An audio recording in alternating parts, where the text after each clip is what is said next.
peace must be our goal and our guide. And all that we strive for as a human family, dignity and hope, progress and prosperity, depends on peace. But peace depends on us.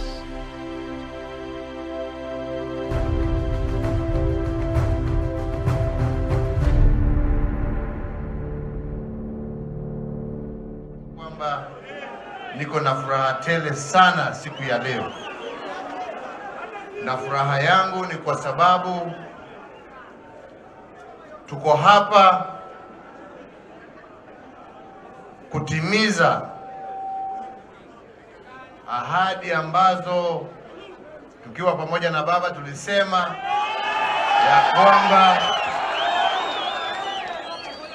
tunataka kuona maendeleo ya kisawa taifa letu la Kenya. Na vile amesema, na ndio ukweli, tukasema ya kwamba kitu cha kwanza kama ni mpira wa soka, nyumba ya soka, headquarter ya soka katika taifa letu la Kenya ni hapa Kisumu.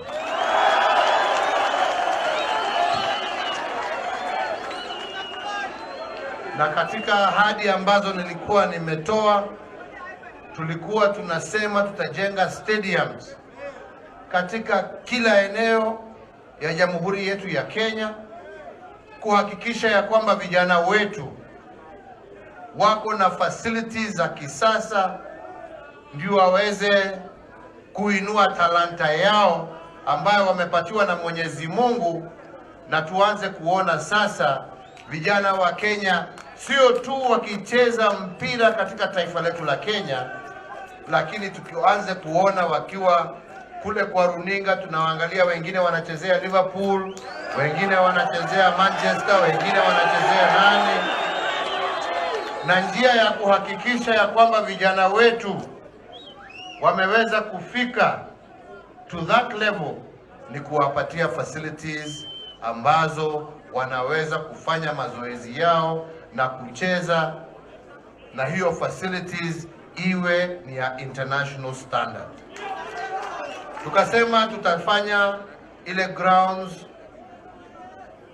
ya Jomo Kenyatta Sports Ground, na nikatuma Waziri Amina wakakuja kuangalia.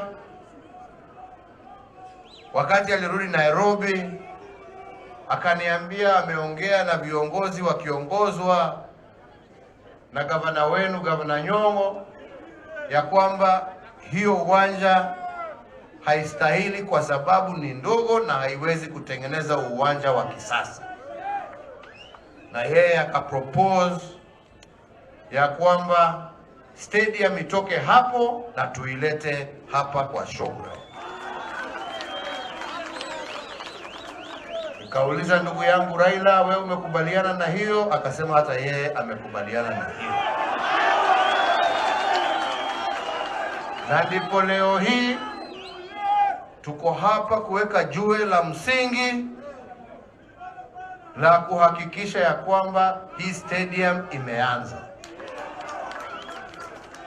Na tumepatiwa ahadi na yule ambaye amepatiwa kandarasi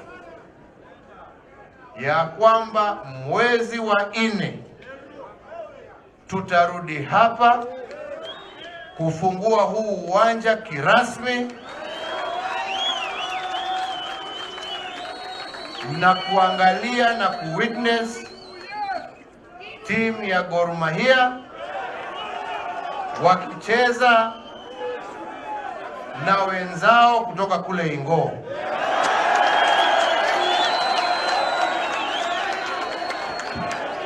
So hapa tuko na ndugu yangu Speaker wa Senate Ken Lusaka.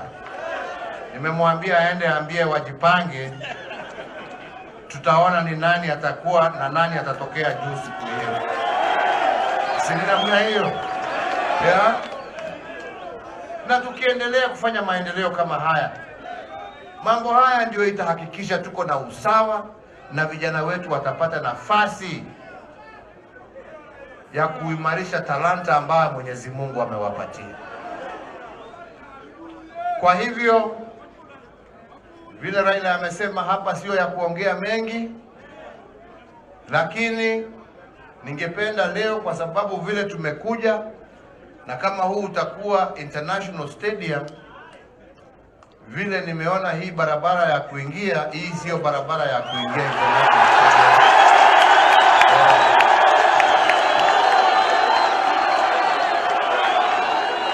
Kwa hivyo ni Matiang'i, leo ni wewe ndio chairman, kuhakikisha wakati tunakuja kufungua hii stadium, hiyo barabara itengenezwe. Hiyo sio barabara ya kuingia katika international stadium. Ama ni namna gani? Sinatakikana kuwa barabara bora. Hiyo tutapanga na iwekwe mpaka iwekwe mataa, watu wajue wanaenda wapi, pahali wanaenda. Hiyo ndio tunataka. Haya mengine isipokuwa kusema ya kwamba jana mlijionea tukizindua BBI yangu, ni kuwauliza wenzangu, tafadhali muisome na tafadhali muiunge mkono, tuunganishe Kenya. Mutaiunga mkono? Mutaiunga mkono? Mutaiunga mkono? Tutatembea pamoja kama Wakenya. Hata mimi nataka munionyeshe mikono nione kama kwa kweli ni hivi. Mimi nasema asanteni sana. Mungu awabariki, na mengi tutaongea pale katika uwanja wa Jaramogi Oginga Odinga. Asanteni sana.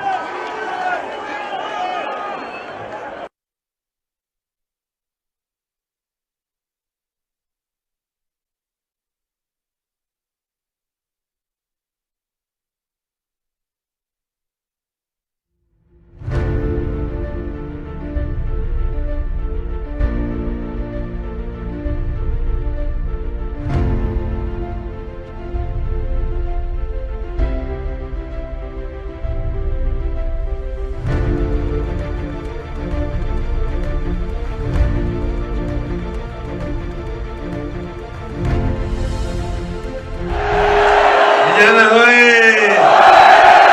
Kisumu hoye! Asanteni. Kituro umor. Bagaimana umor? Your Excellency, ndugu yangu Uhuru Muigai Kenyatta na wananchi wote wamefika hapa. Leo ni siku ya historia Kisumu. Tumekuja hapa kuzindua ujenzi wa kiwanja ya mpira hapa Kisumu City. Na hii kiwanja vile mnavyojua ingejengwa kule town, Jomo Kenyatta Sports Ground. Lakini ikawa tukasema kiwanja ilikuwa ni duni, ni kidogo sana. Na nikaongea na ndugu yangu, nikamwambia tuhamishe tupeleke huko showground na kiwanja kubwa zaidi ya kutosha. Ile Jomo Kenyatta Sports Ground kule ndani sasa leo hii itaitwa Jaramogi Oginga Odinga Sports Complex.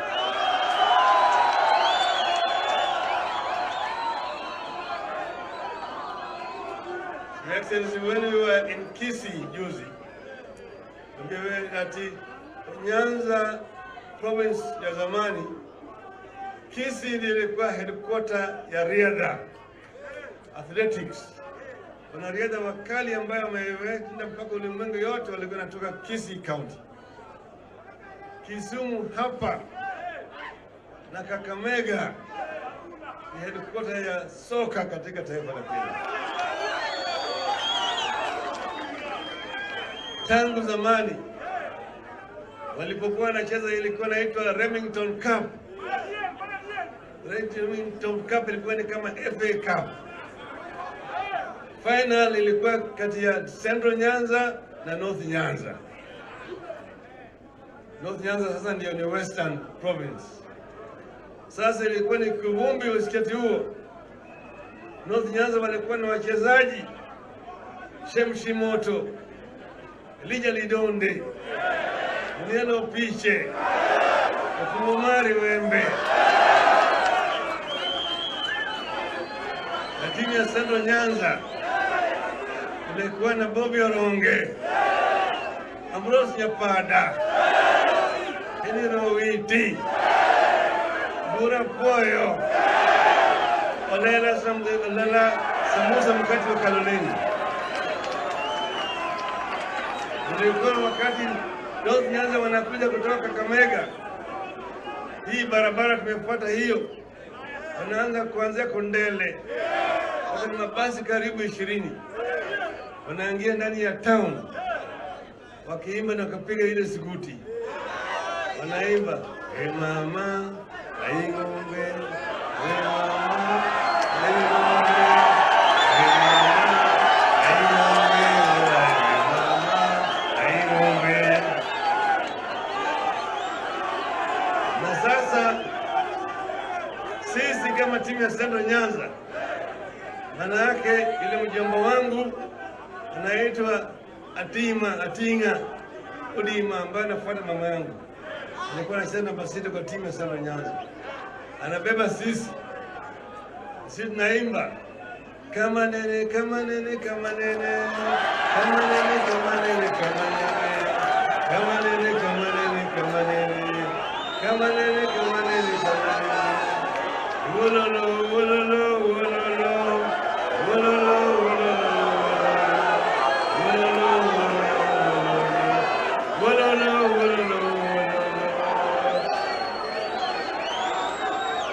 wakati hiyo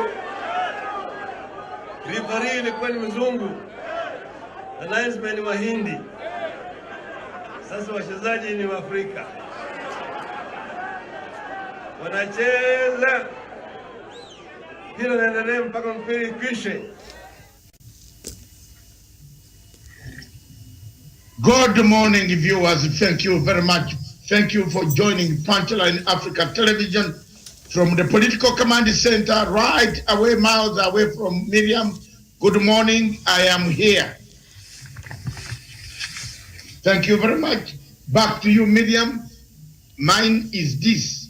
I have now read it page by page, sentence by sentence. The copy was delivered to me officially. So here I am. All right. A very good morning to you, Doctor. Indeed. I also requested yes. And officially signed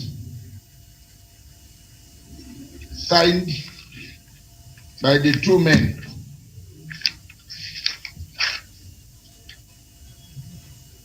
So that I don't read different things. Okay? Here we are. Are we home? Fine. Thank you very much, Professor Onyari. By now, good morning. How are you, Karanja in Nanyuki? How are you, Professor Onyari in Nairobi? My brother tested the equipment. Good morning, Dr. Masanga. You are still very far from the phone. Professor Onyari tested the equipment. Good morning, Dr. Masanga, Miriam, Chavan, and our viewers. Thank you very much, Professor. I can see the signpost behind you in your office. Reads Peace Society of Kenya. How? Yes, we have to. We are happy that the PPI is here with us, and it is towards giving this country peace and uniting this country.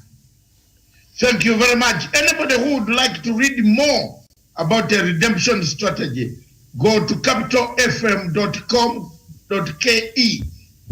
A long article, well elaborated, describing what a redemption strategy is, how Kenya can achieve it, recommendations. That is what we call here. If you don't have here, then you can go on insulting Masanga every day. But I've written it. It is being read by millions of people in Kenya If there is any disagreement, write the opposite. But that is what I've been telling you. I am very happy, man. Beginning in my year of number 66. 66. Woohoo! Oh, thank you very much, Miriam, for the cake of Liverpool. And I know it was you who chose it.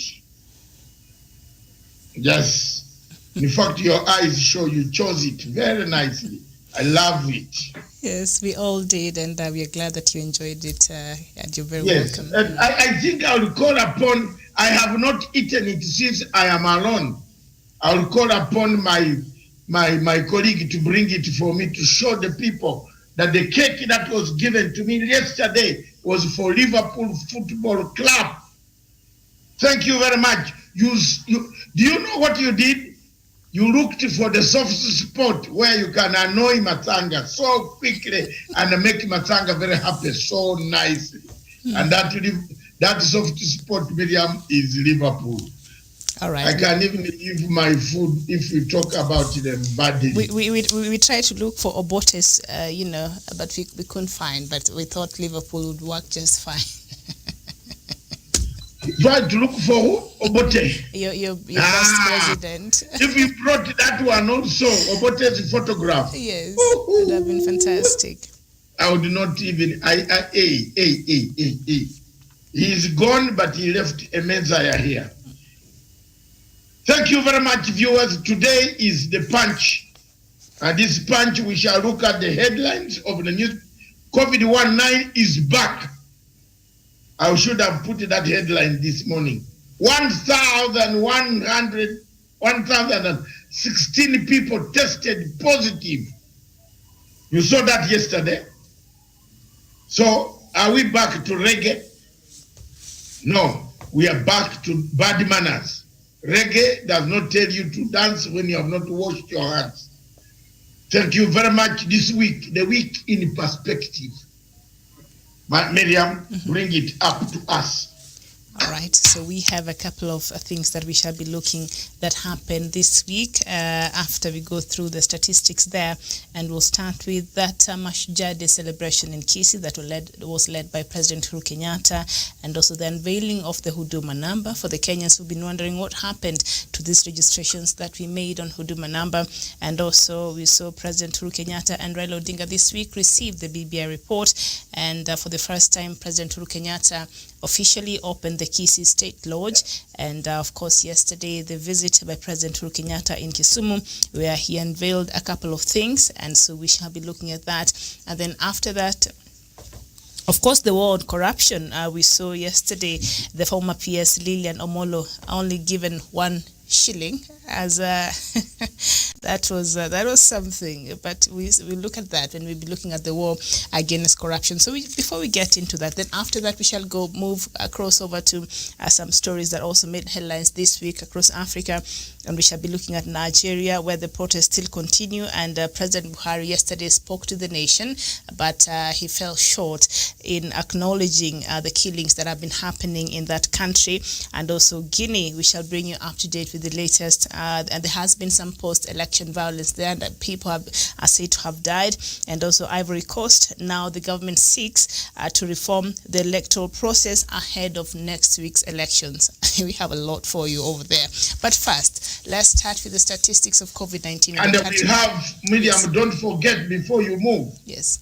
We have Nigeria online. We shall be joined by 2 gentlemen, 1 from Paris, 2 from Abuja.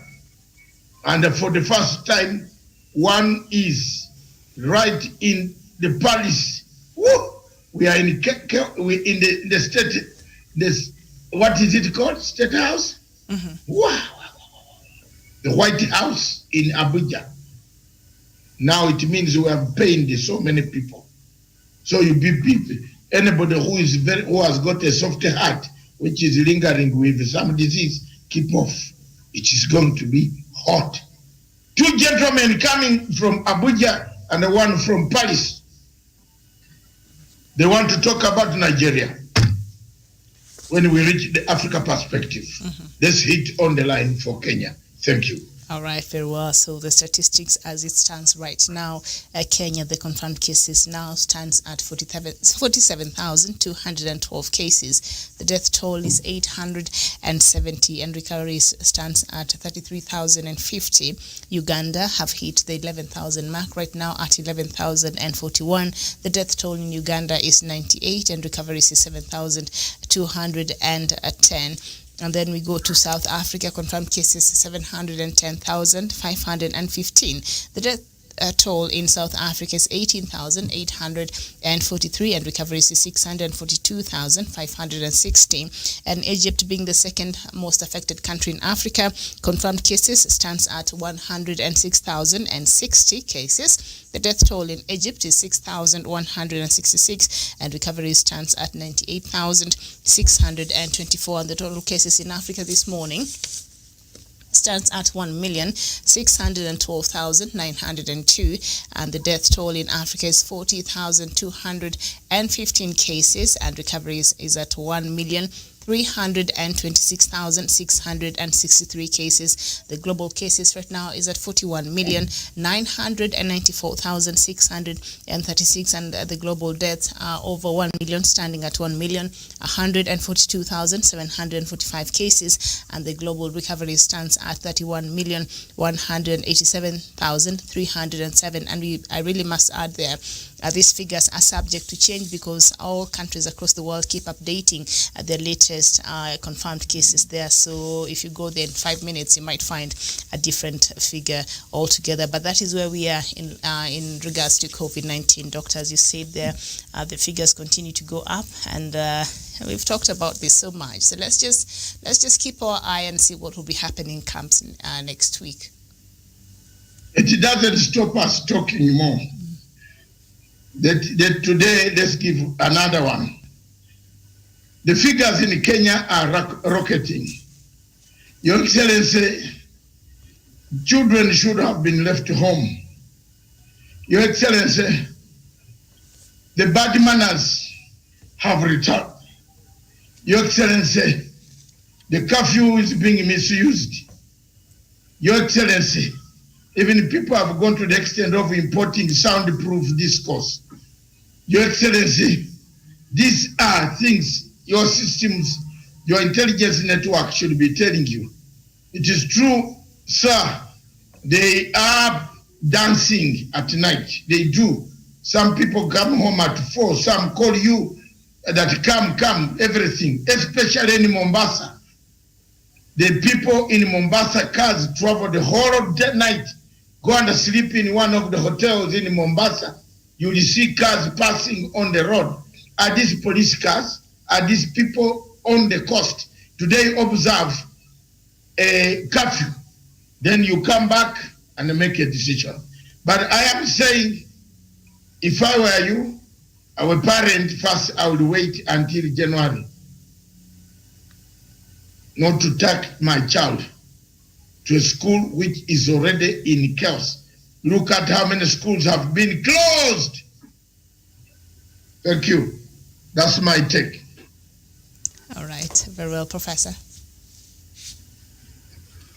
Miriam, it is not by surprise and by coincidence that we are seeing the numbers going up. We already knew of the second wave. Any intelligent person will want, and a wise person will want to see how the second wave behaves. We moved, and here we are. Yeah. This time I cannot spare even the president himself. Yes, they launched the report. What did you see yesterday in Kisumu? So it means now, Miriam, the fish starts rotting from the head. We must be the people who follow the rule of law. And the president, the buck stops at him. Whether you are thinking of uniting the country, which we support, and we will continue supporting you, but will you unite the country when people are dead? Which are these people you are uniting? So this was a terrible advice which was given to open schools for our children. And it is the adults who bring the children because they go to the club, they come to the families. So Miriam, we need to go back and re-examine ourselves. Mm-hmm. We need to strictly keep all the protocols given by the Ministry for Health. We wear mask, which is not being worn, Miriam. People are not washing. Even the washing stations which was put, Miriam, they have been destroyed. People are not keeping social distance. We are seeing these public rallies, Miriam. We are headed for disaster unless we go back on our knees and ask God to spare us. But there are some things which God, there are some prayers, as Museveni says, that God has got busy things to do, to attend, rather than telling you, wear your mask, keep social distance, wash your hands. Miriam, very unfortunate. Karanja.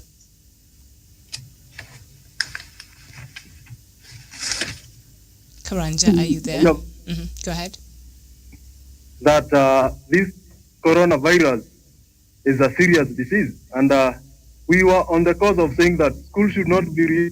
Now you see, when you read the dailies, you see that some schools now have started reporting cases of COVID-19, and it is a wonder, and it is not that these children, they will not know how to keep that distance.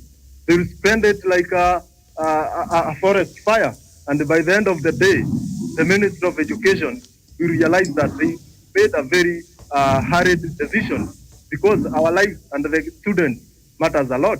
And also there's also this issue, and Kenyans should be disciplined enough, because we might blame the government, but if we fail to take the personal responsibility, as health CS keeps telling us, then we are not making any progress. As Kenyans, we must also be disciplined enough. We observe the government protocols, washing our hands, sanitizing, avoiding crowded places. And I think now when you see these political rallies, it's a clear indication that nobody is going to observe these social distance anymore, because the leaders are who are showing us what we are supposed to do. And when they start doing these political rallies, high tense, and without observing these government health protocols, then you understand that the normal Kenyans and the common wananchi will not follow anything, because they learn things from their leaders, and that is something that is so unfortunate. And we should also keep on reminding Kenyans that we are the one who should make this war against COVID-19 a success if we keep observing and keeping the protocols given by the Minister of Health alert. And that is the way to go, because when you go around this town, you'll see people are not even wearing masks. And you wear a mask these days, even people will run away from you, because they will suspect a potential COVID-19 risk. And this is how things are done here outside, and the government should tighten these measures. And if possible, these political rallies should be observed when these protocols are observed, so that we reduce the rising numbers of COVID-19 as we move on. Thank you, Miriam. Very well said. Thank you, Javen. And we jump into the three leading newspapers here quickly before we get to the week in perspective and look at what stories really made headlines over the week. And we start with the Daily Nation there. The front page says BBI secret card in high-stakes game. Down there it says fitness by design or coincidence, the building of bridges initiative proposals contain goodies for strategic constituencies that will be a key to the passage of the constitutional amendment bill at the referendum. From members of county assemblies and governors to parliament, women and the youth, and the stories on page 4 there. Well, the BBI is here with us, and of course, by now, I'm sure a good number of Kenyans have already gotten the copies of that. So let the conversation start, Doctor. Professor? Miriam, BBI is here with us, and I looked at the key points which were identified by the Prime Minister and the President. In fact, they have been captured, Miriam, and my only real appeal to Kenyans that we are all human beings. We cannot make a perfect document. If we dare make a perfect document, then Miriam will become God. 2010, the 2010 Constitution for Kenya was a progressive from the old Constitution. Miriam, there's no doubt in my mind. I've gone through the document, Miriam. It is an improvement of the 2010 Constitution. A very good improvement, Miriam. It has talked about the devolution. We have been asking, why don't we increase money? And see how many days and months we spend, hours we spend here trying to agree on a formula, Miriam, simply because resources were not enough. Now we are doubling it from 15 to 35%. Miriam, that is something great. And something what makes me, Miriam, here is we have been having rogue ambassadors, rogue governors, in the sense that if you don't come from their clan or their village, money does not come to your village, to their opponents. But now PBI is going to ensure that money goes to every village of this country, 5% going to the world. And in the future, Miriam, one of the things on which we need to struggle, I know one day we shall make it, National Constituency Development Fund, Miriam, that money should develop to the village so that the members of parliament remains to legislate, to oversight and represent us. The idea of CDF, they have been going around, because, Miriam, they are not very patriotic. That money for CDF should be removed and be given to the village and the world level. But we shall be there. For the time being, it's okay. In the future, we'll know where are we going to get more money to take to the village. Miriam, it has also given the tax break for the young people. The young people, they start a business and then they start to pay taxes immediately, even when they don't know where their business is going to take off. They have been given 7 years, Miriam. That is great. And in fact, you are going to see the potentials of the young people. I always tell young people, there is nobody who is going to bring wheelbarrows to you or Mkokoteni. You need to be given opportunities through the constitution and the laws of any given country. Miriam, even when they establish their business, Miriam, we are going to have smaller scale, micro and smaller enterprises, which is going to focus on the small man who is trying to come. Miriam, BBI is something very great, Miriam. The graduates who have been graduating from universities, Miriam, you graduate today, tomorrow, help is on your door. The names of the young people have been taken to CRB. But now, Miriam, they are being given 4 years. 4 years, they should have seen, what do I do? Do I start a business where you are given 7 years break? So, Miriam, this is great. Even the doctors, Miriam, which county have you not been seeing doctors going on strike? Even up to now, there are some counties where the doctors are on strike. So, Miriam, through BBI, we are going to have National Health Service Commission, so that we have got a commission to look to the right and the problems of doctors, terms and conditions of their employment. Miriam, this is great. Miriam, the gender, which was even threatening to dissolve parliament and disrupt the operations and the government of the day. Miriam, we have come with a perfect example. You know this? We are now going 50-50, Miriam. Leave alone this a third. You are a half. This is my better half. So, Miriam, BBI, I urge my fellow Kenyans that we have not read for you. You read it so that you internalize it can take Kenya forward, and it is aimed at uniting this country, and it will be one of the great regas President Uhuru Kenyatta will leave this country. Thank you. 30%, and also because initially in the constitution they had suggested we meet this 2/3 gender rule, but the constitution did not give us a way and how to go about it. So I think now they're trying to find a solution to it. Doctor? First of all, my dear brother, Prof, you have hit points, very good ones. Sitting as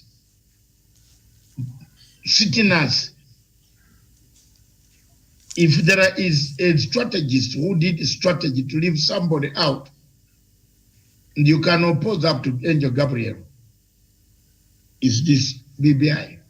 I told you, the biggest problem with Kenya, Miriam, Karanja, Professor, very few people read.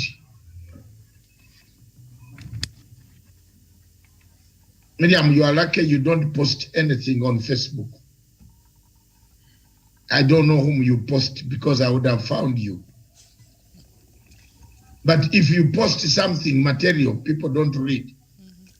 And especially when they say it is a long essay, they tend not to read, which is one form of ignorance and stupidity.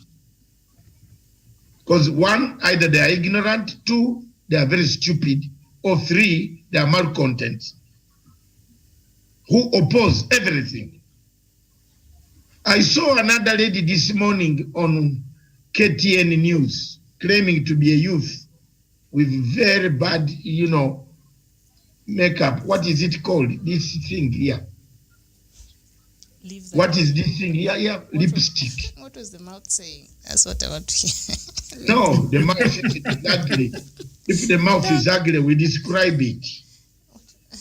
I haven't seen you putting that type of lipstick. Doctor. Yeah, if you put, no, honestly, if you put it on here, I will describe it and tell you, Mama, no, not today.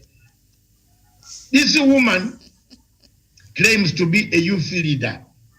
I don't know where some of these television stations collect these village calicos to bring them on national TV to explain zero.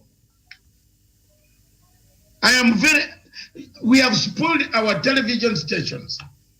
You bring somebody who is reasoning with someone who knows something which he doesn't know, but she goes on saying something opposite. This lady was talking about all land, all this, all that, the youth, 7 years. She can't even explain that if you're a youth and you have 2 wheelbarrows and you want to hire those wheelbarrows, you have what we call E-number, E-tax. As soon as that wheelbarrow takes in some money, you have to report that money, isn't it? So this a person like that, because he has put on a red sweater and a blue shirt, then bad lipstick, wide lips coming on television that he is also explaining. It is very wrong. Television stations should look for people who have brains, even if they are ugly. But the worst part of a television viewer like me, who looks at televisions to find an ugly woman with a very poor brain, or an ugly man with a very poor brain on TV, then you have nothing you are talking about. It's very sad. And televisions in Kenya, put up your socks, pull your socks or get out. Especially this one of Gideon Moi, it is the worst. I don't know how it is run. Or either they run it from Mafia, from Mogadishu. I don't know. And I was very happy with the former Chief Justice describing what Koinange is. Koinange calls you to a show is disruptive. It's like a biz show. You are discussing an intellectual show. It becomes showbiz.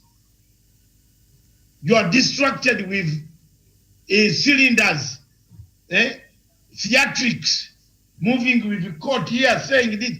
This is stupid. We have not reached that angle. We have not reached angle. Talk shows in the United States are encouraging. In London are encouraging. When you bring a talk show, you must encourage the audience to participate, to encourage, to learn, to listen. But if you are bringing me ideas that are inept, bankrupt, how will I know? You write a very good essay and nobody reads it.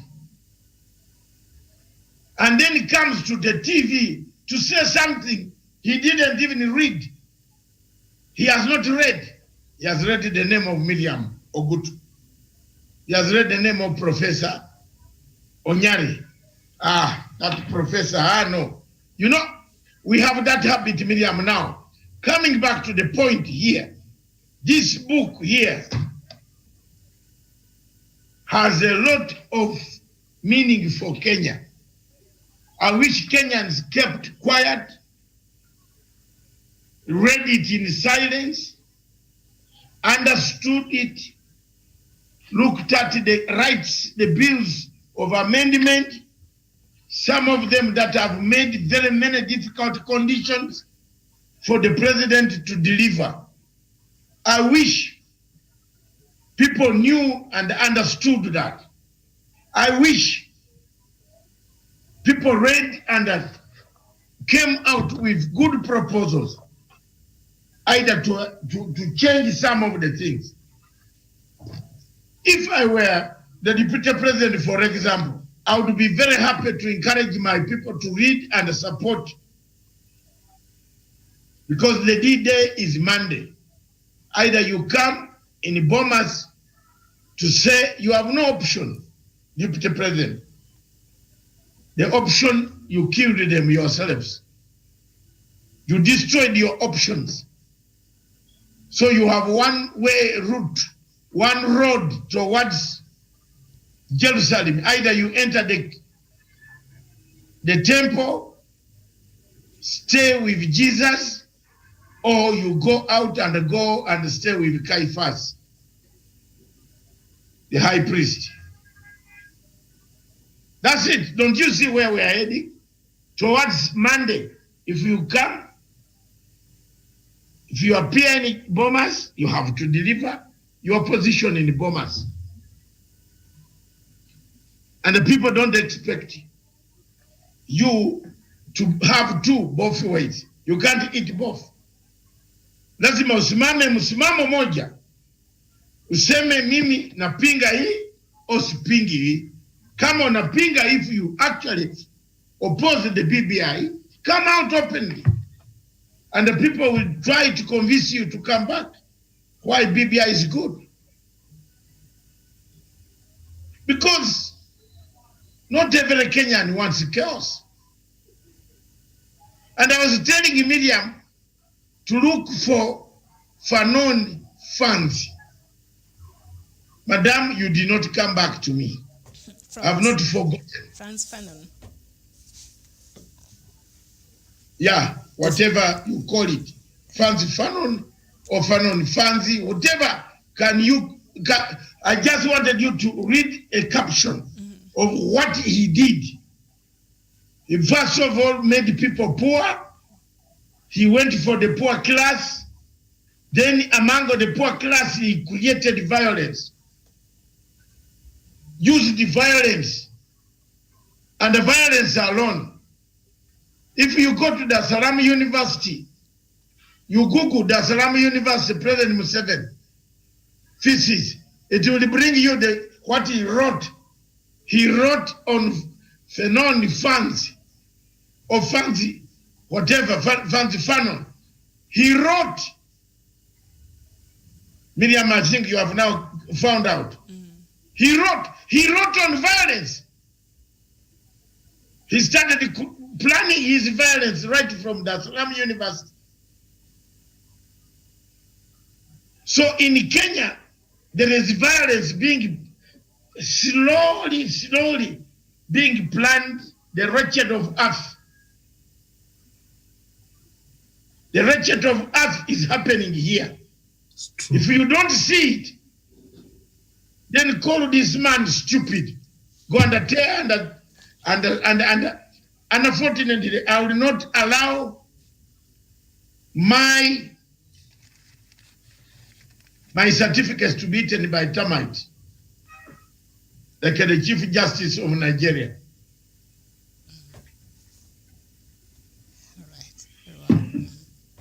Thank you.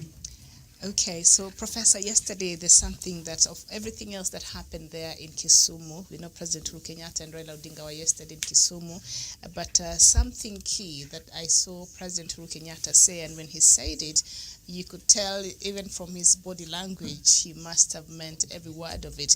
And that is, I see it on the front pages of the Star newspapers, and this is what he said: "I am at peace because of handshake," says President Uhuru. And down there it continues to say President Kenyatta has poured his heart out. Oh, I had not even read that line. Publicly declared that his handshake deal with Raila Odinga has given him peace of mind for the last 2 years. Uhuru opened up on his emotions about the March 9th, 2018 ceasefire deal, terming Raila as a selfless leader who is not power hungry. Uhuru said not even the mega infrastructure project he has initiated give him joy like the peace deal. And I saw President Uhuru Kenyatta meant every word. Professor, what do you make of that? Miriam, I always say development is peace and peace is development. When you have got a peace of mind, Miriam, you have got that time to work. Miriam, do you know 2013 to 2017, the money which was rooted and stolen through corruption in this country is not the same money which was stolen from independence up to 2012? And this money through corruption went to an individual, Miriam. You must be able to. You must be able to hear this. Sorry, Miriam, can you tell production to there are people online wanting to come in and nobody's seeing. Yeah, I think maybe they wanted us to finish up with the Kenyan part and then we let everybody else in the... No. They are there waiting. They have been waiting. You know, when you put in and wait there, they want to go away. All right. They are also interested in this. Yes. All right. Production is working on it. They can try joining again. So Miriam. Yes. The president was right. Now he's focused. He's ready to work with to have the agenda. For instance, you see Kisii is having a state lodge. We have got central bank. You know, Kisumu, we are going to have the international stadium. Miriam is a happy man, and you see now, it also gave him the opportunity now to midwife a united Kenya through BBI. He meant it, and you could see it the way you are putting it, Miriam. That's what I have to say. Dave and Karanja, President Kenyatta said nothing has given him a peace of mind. He goes to bed and actually sleeps. That is after this important handshake he had with the former Prime Minister Raila Odinga. Yeah, thank you, Miriam. And you know, when the handshake came, Uhuru Kenyatta was the one of, he was not happy at all because the country was heading in the right direction. And as the head of state, you must be worried. And you see, the NASA then started boycotting even products, the Safaricom and so many products in this country. And the economy was on its deathbed. And people started even pushing president to have a dialogue with the former prime minister. There was this call from the religious groups, the civil societies, and the other people who care for this country. Not all civil societies, but the good civil society that we have in this country, because we have other that are evil societies. But there were all these calls, and the president was not happy at all. And even you could see he was not happy at all, even when he is in public places. He sometimes went angry, and that was a very bad thing for him, and he felt for this country. And when they came with the handshake, President rejuvenated his spirit. You could see him a happy man. He went to Mombasa, all this country, and he started preaching unity. And this BBI has not only brought peace for President Uhuru Kenyatta to deliver on his legacy, but it has also brought peace to Kenyans of this country. When you walk around, you will see people who are very happy because of this handshake, especially people whose business was destroyed when people went on these demonstrations, especially in Nairobi and the big towns of this country. When the handshake came, everything cooled down. The demonstrations were done away with, and the people started feeling the progressive nature of peaceful coexistence through this handshake. Therefore, handshake is a peace process. And if President Uhuru Kenyatta himself ascertains to the point that he is happy now, and you saw the reception that he got in Kisumu, imagine how it could be if we didn't have this handshake. I don't even think he could be there with all that crowd celebrating and waving at him, showing a very joyful and jovial people there. And this is a very good, interesting thing. And you see, even the people from other regions are starting to interact. And this mentality of tribalism is fading away with time. People might not notice it, but you see people are now starting to appreciate the Kenyanness with us, the togetherness, the peaceful coexistence. And this is a product of the BBI, and this is handshake have brought. And you see even people who didn't come to other regions, even other political parties. I see even the ODM party and the Wiper parties are opening offices in Mount Kenya region. A very good step, because at the end of the day, we are not only building peace, but we are also empowering our political parties, because when they start moving to penetrating to other regions, then now we are bringing diversity even in our governance. And this is a very, very good gesture. And I pray that we continue supporting the peace process through BBI, so that this country will continue enjoying such a fruitful gain going forward, so that even our future generation will have a foundation to continue building on, and this country will be a great nation and an example in the whole of Africa of how good leadership can bring prosperity. Yeah. All right, very well. Can we just talk about also this story that is in all the leading front pages down the side, and that is the breach of contract. Court awards XPS Omolo Kenya 1 Kenya shillings in damages for unlawful dismissal. The story on page 9 of the Star newspaper. The High Court on Thursday made an unusual ruling in which it awarded former public service PS Lilian Omolo 1 shilling for illegal dismissal. Justice Stephen Radido said due process was not observed in the process leading to Omolo's removal from office. He said the dismissal was unconstitutional, and Omolo was not subjected to due process, nor was she given reasons for her removal from office. She was skillfully notified that her tenure had ended because a replacement had been appointed. She is therefore awarded a nominal 1 shilling for the violation of her right due to due process. And this is the reason why the court said they awarded her that 1 shilling because she had so much money and she could not, she could not show how she actually got all this wealth. They were looking at her pay slip, they were looking at what she earns, and it was not tallying with all these monies that she had. So she was given 1 shilling as compensation. Professor? Miriam, very unfortunate. That is a competent court of law, a labor court, an employment court. They have listened to both sides, and they have reached a conclusion that it was not properly terminated from office. There is a way, Miriam, even if you have committed what you have committed, alleged that you have done it, let us follow the rule of law to get you out of office. The fact that the judge found that she can be compensated 1 shilling, Miriam, that one tells a lot. Let her just be compensated, and let the due law process be followed.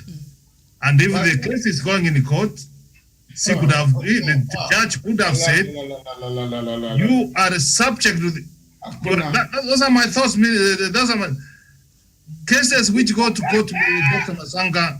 No, I am not accused. Prof, I am not laughing at your fault. I'm laughing at the reasoning. It is okay. You are now forgotten. You finish first, then I come. Yes, come. I have no problem with that. I have no problem with that. If she found today, if she found that she cannot be able to explain the money she has, then the money will be recovered to the government. If you are not able, through the asset recovery, Miriam, you can be able to return the money which you are not able to account. But on this, It is either you give her money or no, you don't give that mockery of 1 shilling. That's what I'm saying. All right. So let me just finish reading that, Doctor, before you come in. The decision of the Labour Court comes 5 months after the High Court found that the former PS to be a beneficiary of proceeds of crime. She was ordered to forfeit 33.6 million Kenya shillings to the state. Justice Mumbi Ngugi said the funds held in bank accounts in the name of Omolo, her 3 daughters, and entities run by her husband were proceeds of crime and therefore liable for forfeiture to the state. Ngugi said the family failed to show a legitimate source of the funds deposited on the 10 accounts. Omolo has since appealed against that ruling. Doctor, you wanted to come in there after Professor. Go ahead. I hope Professor is back to listen. I don't want to start when he's not here. Remember, Miriam, the same court found billions on account.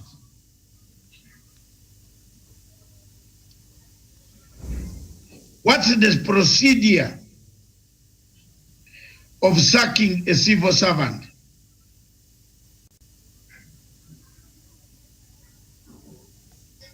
What is the procedure in Kenya?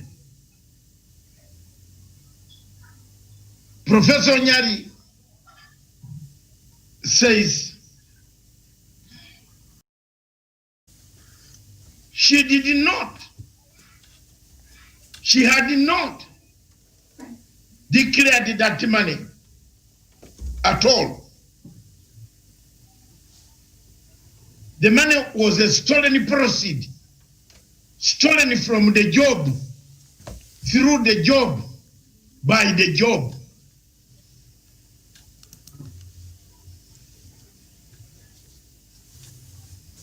A woman in Nigeria, in America,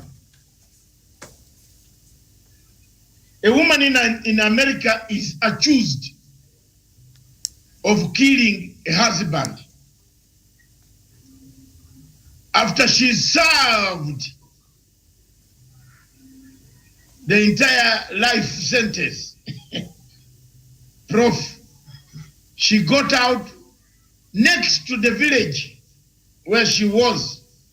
She was told, the man that you were accused of having killed is alive. You served. The same judge sentenced this woman to life with parole. I am trying to bring to Professor to teach him the law of torts. What they call torts. Can you Google it? Torts. The law of torts. It's very, very interesting. This woman went back to the court, arrested. She went and killed the new now live husband, direct, shot the husband. This time, the real murder occurred. Now, what did you do? You are the same judge. The woman is coming tomorrow, the one you released yesterday. You are the sentence for life. She comes back to the same court, to the same judge. The judge there looks at this woman and says, you served your life sentence. For what? For murder, which you did not commit. I sentence you to 1 day in prison.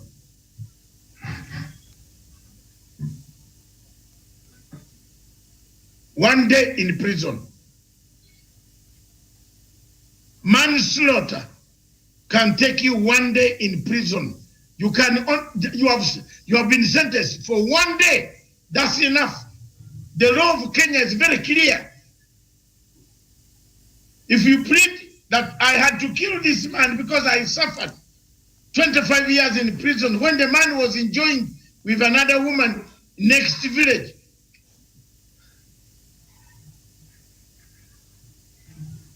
the new killer arrived in court and pleaded with diminished return points. He was given 1 day. Siku moja, which starts in the morning, the following morning you are out, you are gone. You have served your sentence. So the judge in Kenya who compensated this thief, a thief called Amoro, a dangerous criminal animal who has eaten government money. And you go to talk every day, Professor Onyari, about criminals. Who's We have not changed the law, Dr. Masanga. There's nothing we can do. The law, it is the same judge who was now making the sentence yesterday. Based on the law. How can the same judge contradict himself? Oh, That's what I'm saying, Dr. Masanga. Yeah, no, the judge, you are not saying that. You mean to say that you are now standing with Mr. Omoro, Madam Omoro? If an employee steals, is summary dismissed and not with no pay, no compensation. If that's what you are saying, that's good. But if the employee goes to court and the same judge who found millions on your account has sought them, ordered for the same millions to be confiscated, they are already taken. Then you come to ask for compensation. In a polite term, Dr. Masanga, I'm saying the judgment is defective. If that's what you wanted me to say. In what ways, Professor? That's where you went wrong. The judgment is not defective. The judgment is, it has said. A precedence. That's and by the way, it was through Justice Mumbi Ngugi there. The judge does not like to enjoy corruption, and then you come in court to abuse their offices. And they said, I'm now, they sacked me wrongly. So when you are stealing the money, when you are the PS and hiding 1 billion shillings in your account, were they sacking you wrongly? That's what how the judge reasoned. And it's the same judge who ordered for the money to be confiscated. How can he now compensate you? Or what she did, maybe what she should have done is to excuse herself from the court. So Ms. Omoro has a right to appeal. Even if she appeals against one shilling, it has made history already in Kenyan judicial systems. Thank you very much. Yes. Very well. We concur. Yes, very well. Professor Onyari, we are joined from Paris by none other than Ghana Maina, Ambassador Ghana Maina from Paris, and we are joined in Abuja. We are joined in Abuja by a guest named Nuruddin Infebro. Can we have that name again? Our guest from Abuja. Thank you very much, all of you. Good morning, wherever you are.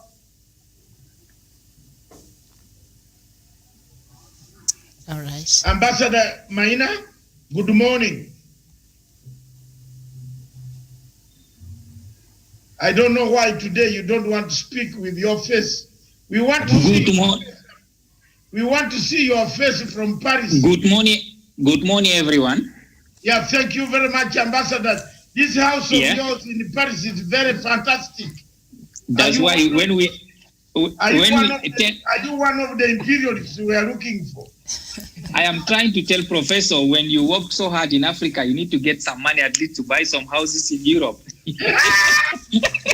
and build the economy. Professor, you have heard that?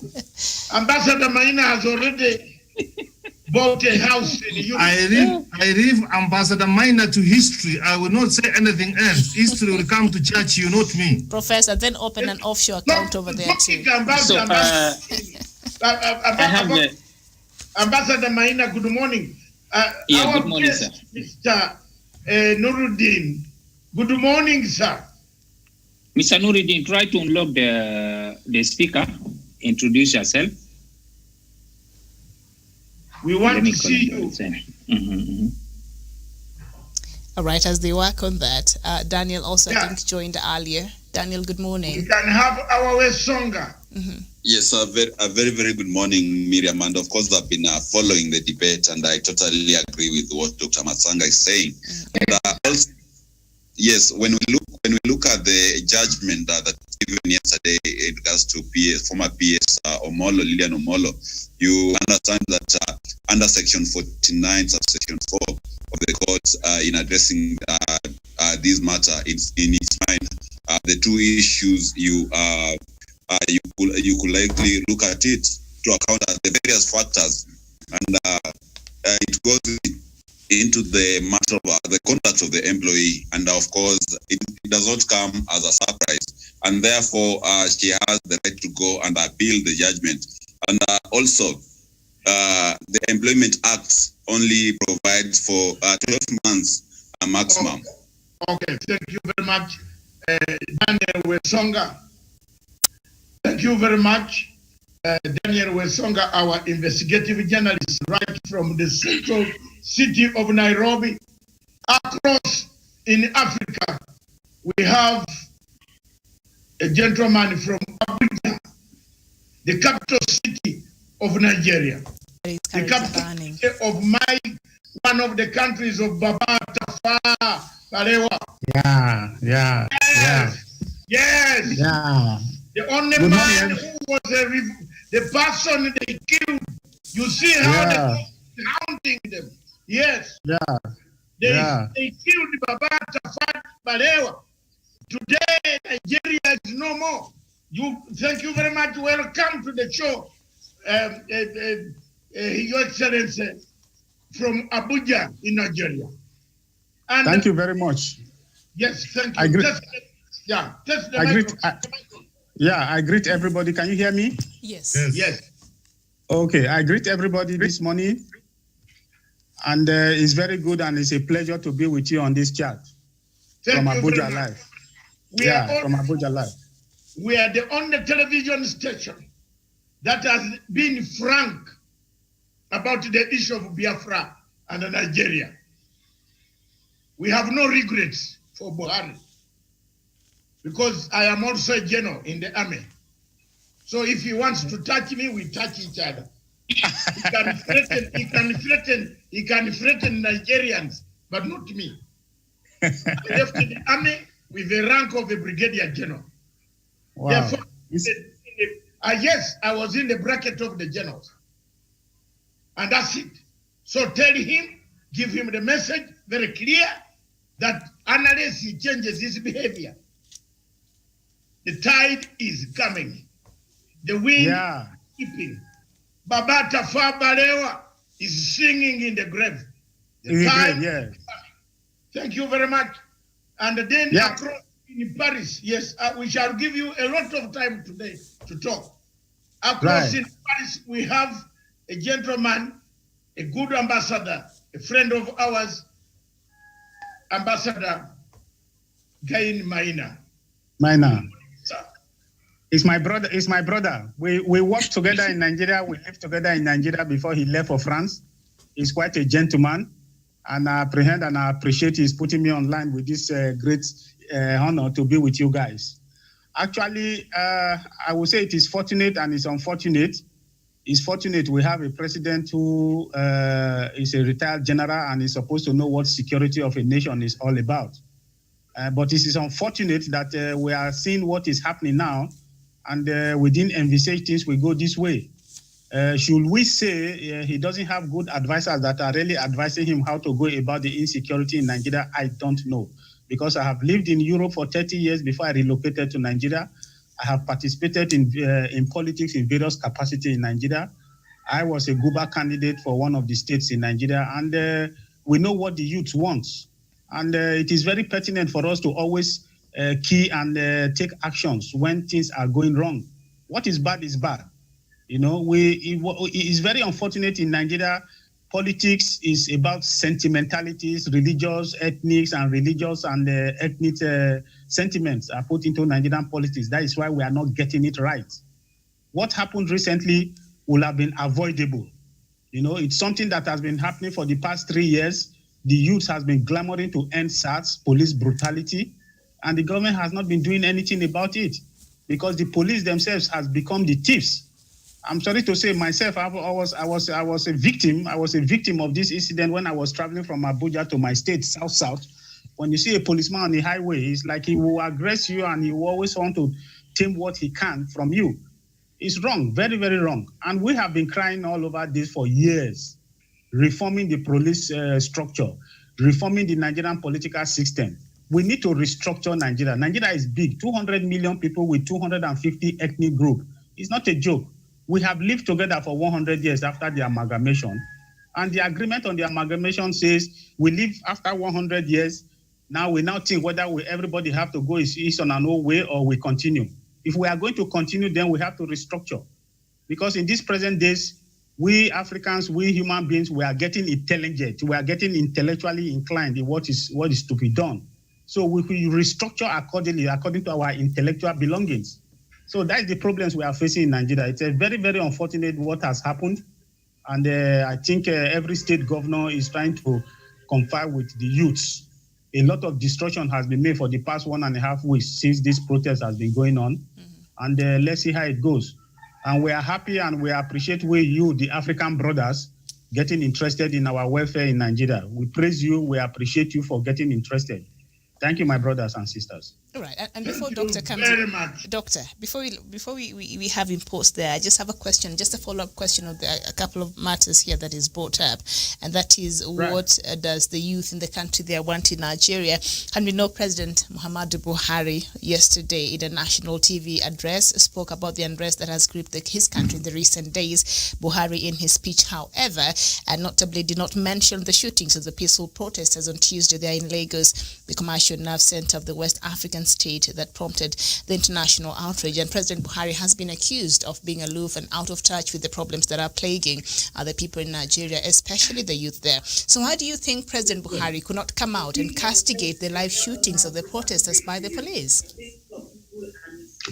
Yeah, actually, if I want to comment on his speech yesterday, because I watched the speech from the beginning to the end, what my comment will look like was that, as protocol demands, if there are unrest in any region, the security apparatus in that region must have to brief the president on what is happening.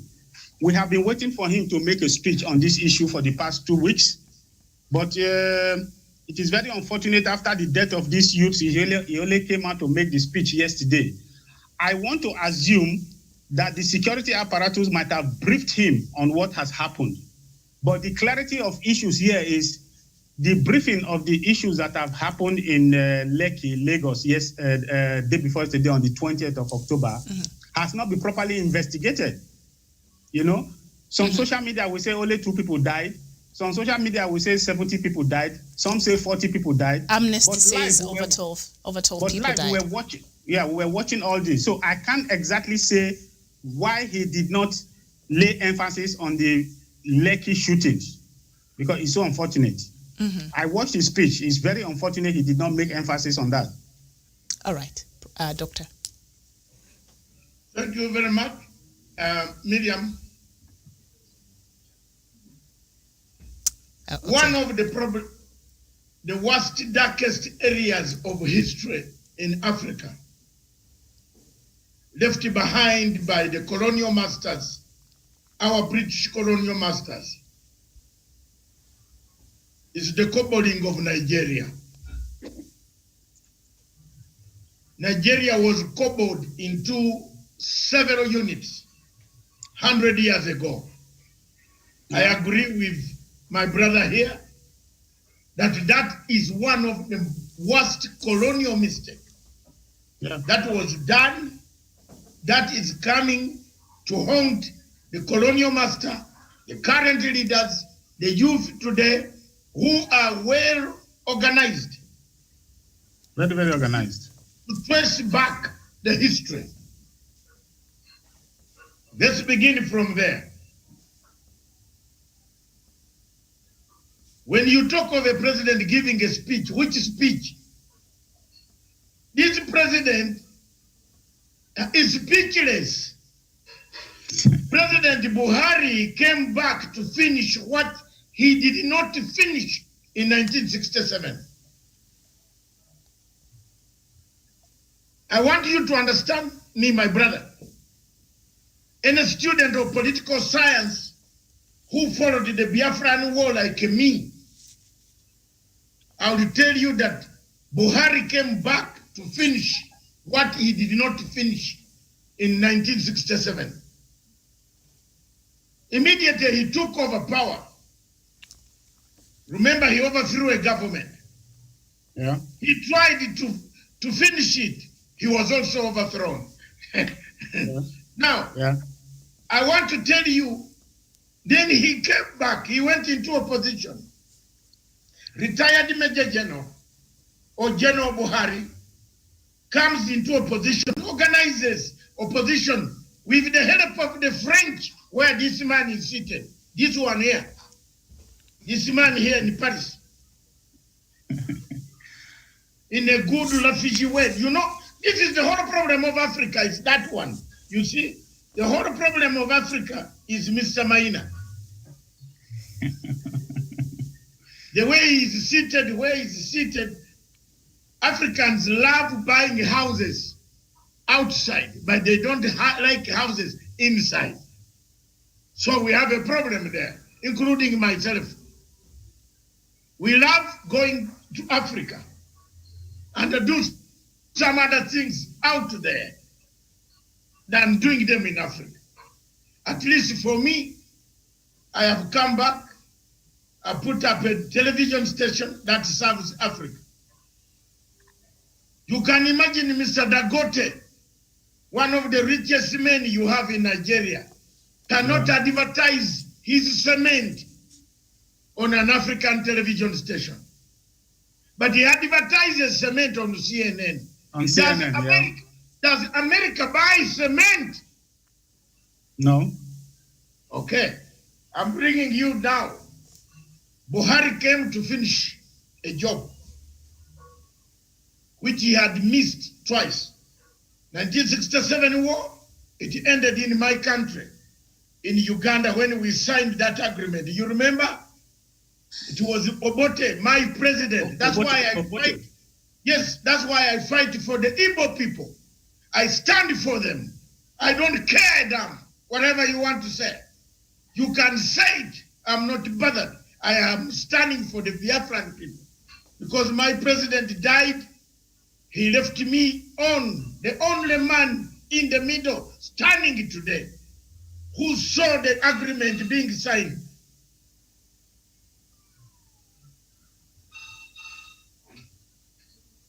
Actually, if I will comment, you have your opinion to stand by the Igbos.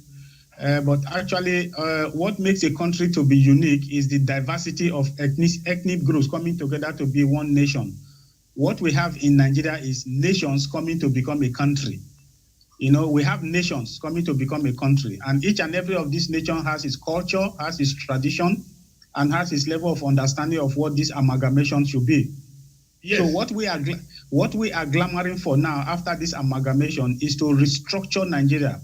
We can have a true federalism, because in Nigeria today we are not practicing true federalism. We are not practicing true federalism. Exactly. That's our problem. Federalism is not even benefiting anybody. No, federalism has to be practiced according to our culture and tradition. We don't need to be practicing federalism according to America or Britain or whatever. You know, we have to practice this democracy according to African culture, according to African understanding, according to African tradition. After all, before the colonial masters came, we had our kings, we have chiefs, we have traditional rulers. These traditional rulers have their commissioners, they have the town criers, they have how we settle our disputes. But it's just very unfortunate in Africa today, we are living with borrowed culture, borrowed tradition. All the time we are trying to meet up. We are trying to meet up with our colonial masters, you know? So it's very unfortunate, but we have to be doing something about it. And General, I must appreciate you that you have tried, you have opened a television station that is specially streamlined from African problems. Let's be discussing these problems. Let's be discussing how we should pull Africa forward. I'm very, very glad to announce that at least yesterday, day before today, our lady, Dr. Ngozi Owela, has won the DG, Director General of the World Trade Organization, which is a good blow. Let's make use of her to see how we can bring betterness to Africa through her. All right, very well. Ambassador Maina Ghana there. It took President Buhari about 2 weeks for him to come out yesterday and give that national speech. What does this say about the leadership of President Buhari? Well, thank you so much, Miriam. Thank you, Dr. Matsanga, Professor Jared. As I was saying all the time, Mr. Engonfer also confirmed it. The democracy we are using in Africa is not going on our own advantage because we are using Western democracy. The people, the masses, was expecting a head of state to come out on the stage and to start talking about the killing. But we need to understand that there is a structure regarding the security and all the protocol involved in a country if a head of state will make an announcement, because he's the last decision maker. Anything he said is going to be considered. I think everybody agree with me, right? Yeah. And in any country, regarding either in France or in Kenya or in Nigeria or in Cameroon or in Chad, the security have to be well organized to brief the president to tell him this is the situation we are going through. Anyhow, he trusts them, he work with them, either we like it or not. And whatever they tell him, he have to consider it for now until he find out otherwise. So the situation is Buhari has given a speech as a head of state, and the briefing he's give to the Nigerian people deserve, because that is what we have on the ground. We want him to use a magic system to fix Nigeria. It can never happen. That's why we are complaining. We become a club of complaining in Africa because you want everybody changed by magic. This issue of SARS has not started. Nuri didn't know that since Buhari was not there, SARS was giving us stress. How many times we get stressed, me and you, when we are traveling from Lagos to Nigeria before Buhari? Yeah. Am I right or wrong? Yeah. We are very correct. How many times? Me and you are driving in the car. Yeah. So Buhari has inherited a problem, but in order to fix a problem, there is a process. Now he dismissed them. After dismissing them, there will be a process to investigation to know who is behind this, how to suspend them, how to judge them, and how also to create a new system that can be suitable to the population. But the population, sometimes human beings are thinking, okay, we suspend SARS and you want us to haul off all of them and put them on the street and shoot them. That cannot happen, right or wrong? We are a country, we are not in a jungle. We can't resolve problem just by the jungle side. We need to resolve the problem by issue side. How are we going to process? What is the steps? But these steps are not being satisfied by the population. Finally, we find ourselves that the government and the population are in the tensions. How are we going to solve it? For me, I can say that President Buhari needs to first of all to come in the table to find the dignitary of Nigeria on the different side of Nigeria, to sit them down to have a way forward. What is the roadmap? We are driving in the right direction. Maina, does Buhari have the capability? He is the head of state, my dear. If he can contain, if you can do it. No. Let's be very honest. Buhari has no brains to do it. He hasn't. Thank you so much. Yeah, Nigerians must take up a stand. Buhari came to finish unfinished business. Full stop. Me, I have no other things to say beyond that. What I can say now, what I can say, Maina, this thing of protecting, there was a problem of SARS. Buhari has finished 4 years already. He's about to finish another 4 years. Buhari came to power and promised us he will crush Boko Haram. Do you remember his inaugural speech? Can I quote what he said? Yeah. I was there. You remember the first speech he made? Because the second one he never showed up. Nigerians how will finish Boko Haram in 100 days. I have a suspicion that this Boko Haram is Buhari's making. Okay. Oh yes. Don't, Maina, you know me. Don't challenge me on that, because I can bring evidence. I will bring evidence. You know, why has he left the Christians in Madiguri area, in northern part of Nigeria, being slaughtered? Why are they being slaughtered? Let me come in, Doctor. Let me come in. Let him come in. Let him finish his thoughts. Yes. Come in with this other point also. I will give you another one. Maina, Let me you're a come very in. good friend of mine. But I want Can I you to come be in? very objective when it comes to the Sahara region. Can I In come Chad, in? there is a problem, the same. In Doctor, Cameroon, yes. there is a problem, the same. In Nigeria, there is a problem, the same.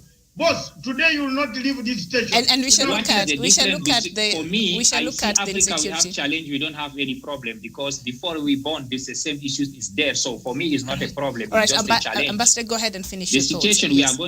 the situation we are going through, we don't know how to manage those challenges, and we are overwhelmed. We are using emotion. That's why we feel it's a problem. It's not. You cannot live for 20 years with your wife, and every day you say you have problem with your wife. No, you have challenges. If you have problem, you guys have take away. How can you be married for 20 years, you live same room with somebody, and you say every day we have problem? No, What we have about challenges. if the Bible says? No, Mahina, what Yes, about if the Bible says, even if you have problems, you don't leave her? So finally, we condemn to live with those problems then, right? Because you are So saying mean you this- live with a wife for 20 mean- years. But there's no problem finally. kill the Professor wife. is watching. You understand that there is no You kill the problem. wife. If we live with them, Onyari is a priest, a professor priest here. Do you kill the wife because you have problems? You have to solve the problem. How do you solve the problem? You can't promise us every 5 years that you will kill Boko Haram. Boko Haram continue to be stronger than even the military government, which has turned to shooting civilians. let me give you one idea. These issues of young people fighting the government will never end. As long as in Africa we don't try to bring a new structure to create jobs, we will end up in trouble. You take it or you leave it. Nigeria have 2 million population. We have more than 75% of Nigerians, they are youth under 17. From 25 to 0 is almost 150 million Nigerians. I can assure you that 100 million of them don't have a job. What do you want them to do? Why Even why your, have they- I'm why telling hasn't you, even Buhari your own created kid. them? It's not Buhari created them. Buhari come and inherited the problem. He's overwhelmed. He don't know what to do. But the issue is the problem has not started now. The problem is we as African has caused the problem. From the politics, we are having an issue from the independence. All We right. did not have a goal. We did not plan for ourselves. We will. Can you imagine? Professor is living in one room, self-contained, alone. He get married. He have one room. He have 2 children, 1 room, 3. After 5 children, he live in 1 room. What are you expecting? He will be overwhelmed with problem. All right. Because he have not planned his Why life. don't you stop That is what we are having in Africa. All right. All Why right. don't you produce with the children? Stop when you have 1 room. Produce only 1. This is the intelligence. Ambassador. We don't have this intelligence to do that. Why We you shall- go Now to we- having... No. Today, my brother on this one, I'm catching you. I am Yes, coming. and- So One now, room. Why Hold you on, go hold ahead? on. We can't speak over each other. We will not. in Africa, Excuse me. in Africa, the research, Can I investment, and support- development is. Yeah, go ahead. Yeah, we Can I can't speak. support General? Can I support General in what he's Before trying you to come say in, about what is before you- happening in Maiduguri? Before you come in, Yes, I'll come to you. I'll come to you. But first, I'd like us to hear from also Professor the same question that I posed to Ambassador that he did not really answer me. President Buhari, it took him 2 weeks, and I'm sure fine he has to follow protocol. He has to wait for him to be updated on what is happening with the security apparatus in the country. 2 weeks. Your country is the capital city is burning. 2 weeks protest in the streets. 2 weeks people are being shot by the police, and also the police apparently others has also been shot and dead. I mean, yesterday is when President Buhari came out and gave a national speech there in a local news television station there. What does that say about the leadership of President Buhari? And on top of that, the governor of Lagos, he was being asked what the federal government has been trying to do to help him. And they said he's been trying since the beginning of a couple of days ago to try to get in touch with President Buhari, and he could not get in touch with him. So what does that say about the leadership of President Buhari, Professor? Thank you, Miriam. Thank you, Miriam. Miriam, I cry for Africa. And I cry for Africa. I cry for Africa. You heard how Maina approached me that if you make money, you rush to Europe and buy a house. And then Maina becomes, then Maina. It's good to tell you the truth. becomes an advisor to some of these sitting presidents of Africa, or a friend to some of these sitting Africa, then Miriam, Africa is gone. But we are here, we still continue speaking for Africa. Miriam, the buck stops at Buhari. And Miriam, hear this. And honest, I want to be very honest and give an assessment of Buhari. When I look at Buhari, I don't see the front, the behind, the side. You cannot be able to see the figure of Buhari. Miriam, we have got challenges, and I agree with you on that one, Maina. When your children comes to ask for something, whether they are wrong or right, do you kill them? Do you shoot them? Do you want to tell me that Buhari has come from the moon to know that the SARS has been there? He has done 4 years and is about to finish his second term? Miriam, we cannot stomach this kind of lies. The youth of Nigeria have got every right to ask questions and get answers for the challenges. If your son or daughter comes this tells you he wants you to buy this car or this, you tell her, okay, son, daughter, I've had, we'll look into it. We need to speak the language of the youth. Maina said more than more than 100 million of Nigerians are the youth. That's the future. That is their country. How do you just ignore them? Miriam, what we only defeat the young people hear this. It is only the experience. Where we have come from, they have not come from. Where the youth are going, we can't go. So we have got, you know here Miriam, yes, there is nobody who is a monopoly of answers. We have to have an engagement. We have to have a conversation. We have to have a discussion. We have to have the debate. We have to say this one can be done. This one cannot be done. So Miriam, the president taking 2 weeks, and you know the president of a country, he has got intelligence. He is briefed every other day, not after 2 weeks. So I totally concur with Dr. Masanga that General Buhari has come to finish and finish the business. Yes, yes. And I mean this. Even our comrade, my brother, I always say that Africa has got work to do, and it has to be done, and it is hers. And I give kudos to Dr. Masanga for having a Pan-African TV where we have to hear this.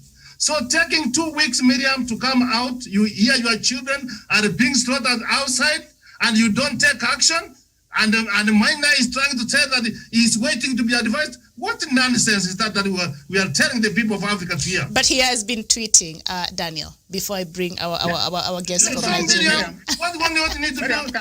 Yes, has come for us to have a conversation. Yes. And even my brother, you are trying to say that you want to come a confederation, you want to have a federation to work.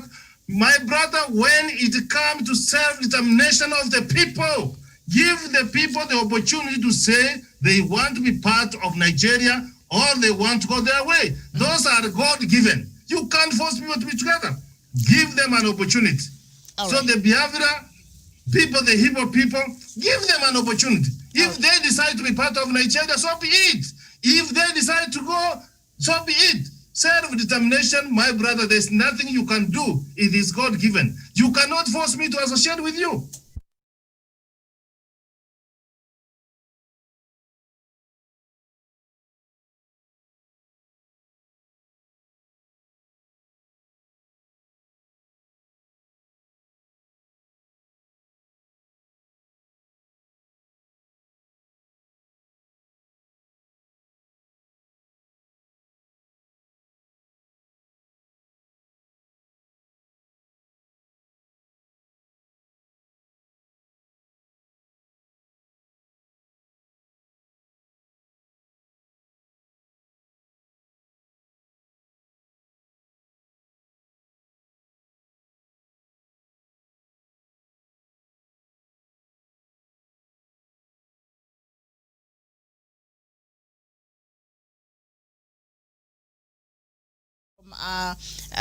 From Nigeria. You seem to be having a burning issue there. You want to respond from Abuja. Yes, go ahead and respond. And please tell me why President Buhari took 2 weeks and what kind of leadership is that from your perspective?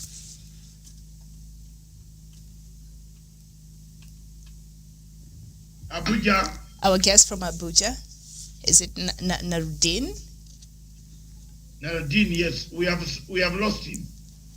All right. So as we wait for our guest to come, I think we have Daniel. And then so Jaden. Can I take it from there before he comes? No. Okay. We still have some two more panelists. Ambassador, we'll come to you, but I'd like Daniel to come and then Javen, and then we'll come right back to you. Please, Ambassador Daniel.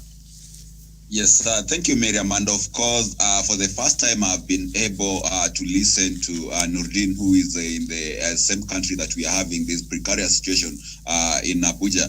And yesterday, I happened to be reading a bit of text from Nigeria, and I read about the ethnic tensions that have been existed for quite some years in the areas of Jos Plateau and also in the Niger Delta. And one thing you realize is that the leaders of Nigeria have been for so long using the rhetoric of ethnicity as well as religion to set Nigerians against each other. And beneath all these simmering ethnic and religious tensions that Nigerians are engaged into, these leaders always engage in the oil business, where the well-known barons, or both in government and outside government, take part in this illicit trade, where Nigerians' most treasured mineral is taken out of the country to enrich the plutocracy. So to me, I think General Buhari being the president, and we have had a history from the times of Babangida, from the times of the dictator Abacha, where the government of the day is no longer concerned about the hoi polloi of the country, but rather the oil that is underneath the ground and the sea. And therefore, they neglect a number of people when they undergo a lot of suffering in terms of violence and all that. And what is happening in Nigeria today is not new. We remember during President Obasanjo's reign, we had over hundreds of thousands of Nigerians losing their lives through such kind of violence. We came back to the era of Goodluck Jonathan, when he won the presidency, and the Northerners felt that they had been shortchanged because the predecessor of Jonathan, Goodluck Jonathan, did not finish the term in office.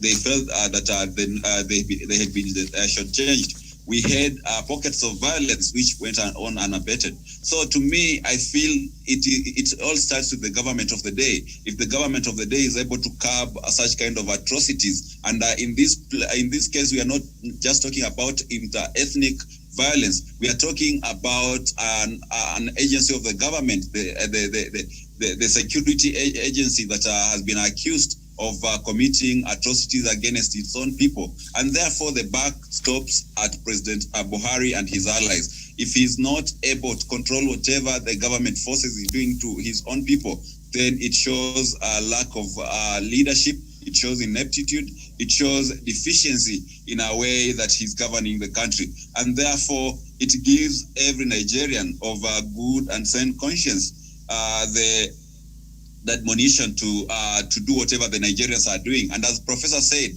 if he does not raise to the occasion the right time, then he is doomed, and that will mark the end of his reign as the president in the Federal Republic of Nigeria. Mm-hmm. So that is those are my sentiments, Miriam, and I believe the problem starts and ends with the leadership of President Muhammadu Buhari. Mm-hmm. Javen Karanja, before we come back to our guest. Miriam, can I make some input here, please? Yes, please. Yeah, I want to, Dr. Masanga, can we address Dr. Masanga as doctor now or as general, as a retired general? I think doctor will be fine. Let's go with doctor. Okay. I don't want the general part to come out right now, so let's just stick with the doctor. Miriam. Yes. Maina yesterday dogged me online. Maina, I turned 65 yesterday. Oh, happy birthday to you, sir. Belated. Ambassador Maina. Happy birthday, doctor. No, don't just not have a birthday. You know what it means in African nature. Yes. Kora. There is yes. Kora. Yes. We will do something. So I want to give my own response to the question Miriam asked on the leadership of President Buhari. Why it took such a long time for the president to come out to say something. You see, it's all about the weakness. There's weakness in the presidency, I have to say, very unfortunate. You know, people also too have been clamoring here in Nigeria that the heads of all the security apparatus in Nigeria today, they are all from one ethnic group. So the priority of security in some certain areas will be attended to depending on the interests of what those security apparatus wants. General has just said it that Buhari has an agenda he wants to finish up. I agree with you, sir. There's an agenda that is on. So if there's a security challenges in one set of the country, it depends on the interest of the security apparatus, what they have, what the interest they have. Because Nigeria today, the security apparatus is centralized in one ethnic group, which is in the northern Nigeria. Yes, Boko Haram has been on. You see? That's the truth. Boko Haram has been on. As a general, Can I come in? No, before you come in, we want him to finish first. Just go ahead. Let him finish first, and then Ambassador will come in. Nuruddin, let him finish. Let Nuruddin finish. And then Ambassador, you will come after him. Go ahead. The chief of army staff is a no. Yes. Go ahead, Nuruddin. The chief of Navy Staff is a northerner. All the chief apparatus in the security of the nation, they are one from ethnic group. So actually, it depends on the interest, and a lot of billions of dollars has been budgeted, has been spent in copying the insecurity in Nigeria. But yet, up to today, we don't have anything to show. It's very pathetic, very, very pathetic. So, Miriam, to your question, why has it taken a long time for the president to come out to speak? It depends. I will just answer you. There's a weakness in the apparatus security, depending on the interest they want to safeguard, because there's an agenda. That's all. All right, Ambassador, now you can come in. A weakness of the security. Okay, Nuruddin, I don't agree with you. Why don't you? We all know. He's explaining. Let me explain myself, please. Miriam, allow me to say. You know that during the reign of... go ahead. Okay, Doctor, finish, and then we'll come to Ambassador. The chief of staff... I don't agree with the doctor. No, the chief of staff is from North. The police commissioner is from North. He's from North. The chief justice whose certificate is from North. The termites is from North. And they removed the other one. The chief justice. Granted. The military. Granted. From the North. Even, can I say something? Can I say something? Yes, the Chief Justice of the Federation is from the North. CJ. Custom. I'm coming. Okay. Let's allow. Custom General of the country is from North. Yes. Let's allow the ambassador to make this point. When I was with you in Abuja during the Goodluck Jonathan tenure, who was the Controller General of Custom? Is a Northerner, right? Yeah, he's a Northerner. Yes. Who is the NSA? Is a Northerner. It's NSA, the National Security Advisor. Sambo Dasuki is a Northerner. That's okay. He's a Northerner. Yes. Thank you. So just to tell you that it's not the reign of Buhari that all those people from the North, even when Goodluck Jonathan was there. And we all know that the problem of Boko Haram has been so emphasized because Goodluck Jonathan has been so weak that he left this thing to go up. It's not Buhari. Buhari has inherited a problem. No, the reason, Ambassador. Because the time, Ambassador. I can put you a video that the president. Can I explain myself? Can I say something? Just explaining us now. No, Ambassador. Can I say something? Hold on. Give me 1 minute, please. Doctor. A general, Ambassador, a general. All right, hold on. I will send you a video. A general is always a general. Whether he's retired, he is not tired. Okay. And Ambassador, perhaps if we could hold on just a bit, Nuruddin, just to interrupt what Ambassador said there. The reason why perhaps people are so hard on President Buhari in regards to his fight against Boko Haram is because he promised within 100 days of his presidency, he will. So that's why he's being held into account. Thank you so much. So go ahead. I'm trying to let you know that, in Africa, human beings want to masturbate their emotion. They don't want the reality. Also, it's not possible. All the they time want to hear. Masturbate rubbish on this television. You are masturbating rubbish to us. Let me explain. I'm telling you the reality. The reality is simple. And your brother in AU. Doctor, Doctor. You must stand. Can I say something? Doctor. Can I say something? Doctor, get a glass of water. As we all know, you know what? Come on, President Obasanjo has declared. Let's have some decorum. No, Doctor, let's have some decorum. In Africa, we must cultivate. What are you masturbating? Emotion, because people want to hear. You and Buhari, you kill people. Let's have some decorum. Let me explain myself. You shut up. Let me explain. African want just to. They want just to use. All right, let's have some decorum. Okay, you finish up. You finish. Okay. Now you are our guest. The President Obasanjo has been. Ambassador, we need emotional masturbation. We need to just feel something. You are also having. Let's have some decorum. Can I say something? Let's have some decorum. It's oh my God. Hold on. Doctor, it's a community television. People are watching us. I've got an answer for him. Let's be mindful of the language that you are using, please. So basically, there is one thing we need to understand. President Obasanjo was invited in a conference. He said that if Boko Haram has taken a step forward to hunt African people because President Goodluck has been so weak, I will send you the video. You put it live. You listed. It's not me. He said that Jonathan is not the president right now. Goodluck to tell him that if you have not taken a decision, this thing will hunt Nigerian and African for the rest of his life. He never did listen to him, so that's why he paid the price today. So but Buhari is the president today, so what about that? Miriam, who doesn't know the differences between Obasanjo and Goodluck?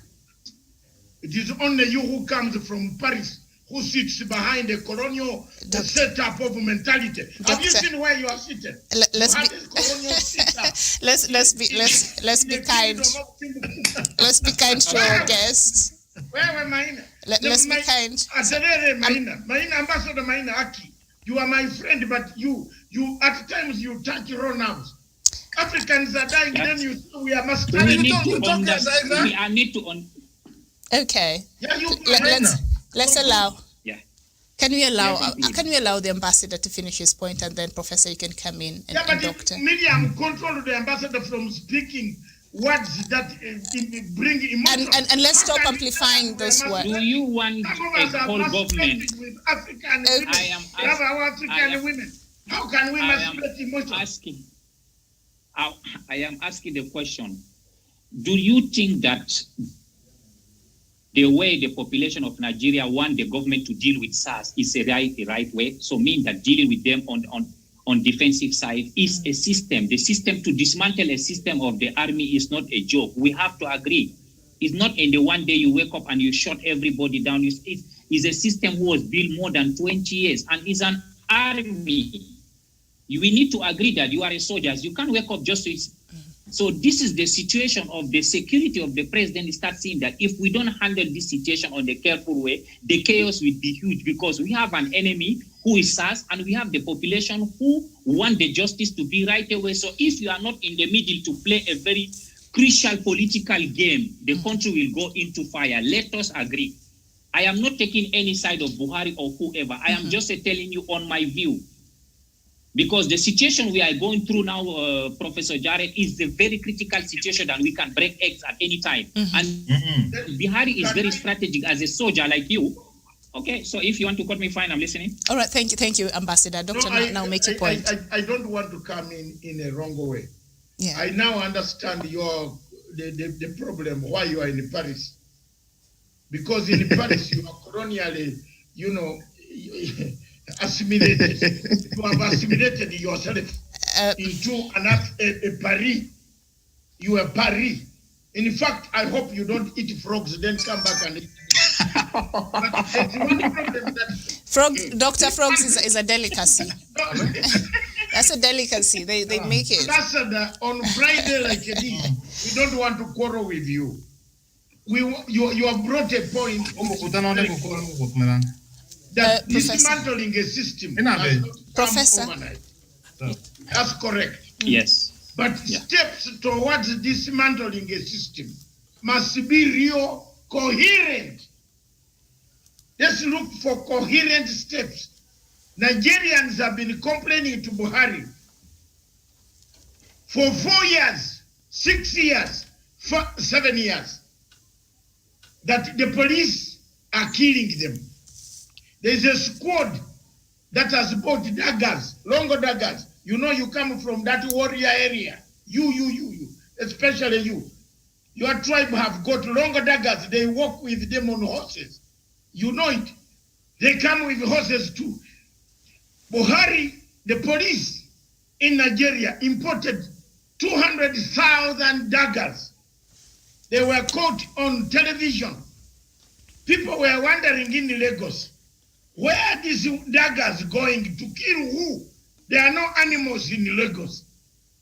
Where were the daggers going? I think my brother here, the businessman, will tell you that everybody in Lagos was scared because they were arming people from a particular tribe to come and kill other people.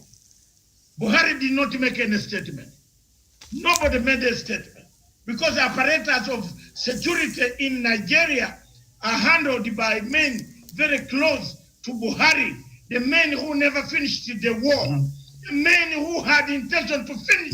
The people of Southeastern, the people. I am very annoyed. If we met with that Buhari on the battlefield, again, that one, that Kesmoro one, that one, we would have taken him down. You know, you don't know what we are going through. Those daggers came. Let me tell you. Mr. Maina, let me tell you. When I see the pictures of younger men, Igbo from southeastern Nigeria, being tied on Land Rovers, which are military Land Rovers, driven around the villages until their parts break off, I don't want to speak much. If I meet you people, Africa is getting organized. One day there will be a force that will speak from one area to say, remove that one, they will remove you. Have you seen how the youth are doing it now? Be careful. Be careful.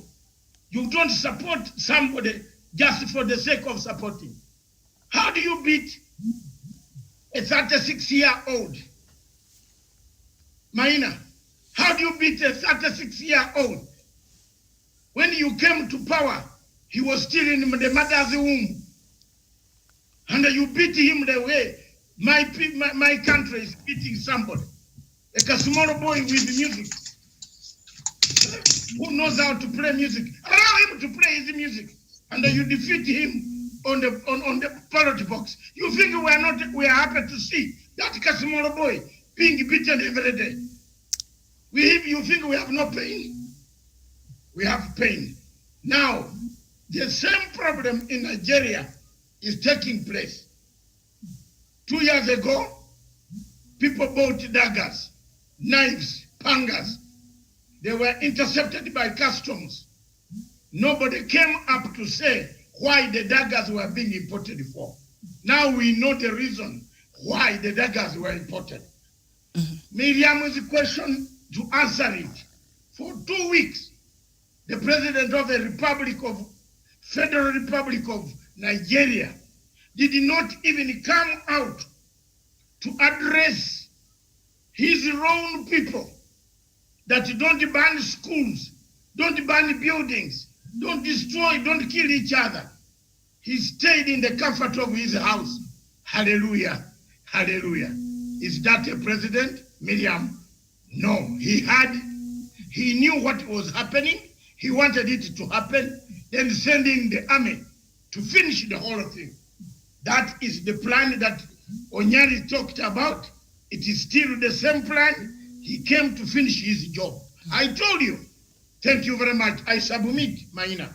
All right, Professor, a couple of months ago, and I think if you watch my afternoon show there, the Africa Diaspora, a lot of times I look at these stories across the continent, and one of the stories I did a couple of months ago coming from Nigeria was that some army officials were resigning, and the reason why they were resigning is because they said they had lost passion in serving in the Nigerian army, and second, they were saying they are not well equipped compared to the weapon that Boko Haram has. So they're saying they're ill-equipped, and for that reason, also they said they have lost confidence on the leadership of the army there in Nigeria, and we know who Commander-in-Chief is, that is President Buhari. And during a certain meeting to address the issues that are coming surrounding insecurity, it was suggested, the Nigerian Senate, it was suggested that they sack some of these people who are responsible for the security of Nigeria. And something that stood out that got me thinking from that meeting that was answered by the government side, they said if we sacked the top security personnel who are responsible for the security of this country, if we sacked them, then this poses a greater insecurity challenge in the country. I could not even try to understand what that could mean, Professor. Miriam, thank you. When President Muhammad Buhari was coming to office, he promised us that he will crush Boko Haram within 100 days. He has never come forward to tell us, I promised 100 days, but these are some of the obstacles. And listen this is for you. I have done extensive research, extensive one, on the security situation in Sahelan region, Boko Haram. You can agree with me that Boko Haram is spreading. It is in Cameroon, it is in Chad, it is in Niger, it is in Nigeria. Mali, Burkina Faso, the whole belt. Mm-hmm. And some of the weapons, serious, dangerous weapons they have, minor, are not manufactured in the continent of Africa. These weapons, you don't just walk in a shop and buy them. Miriam, I can only induce, and God forbid, that the President General Buhari is part of Boko Haram.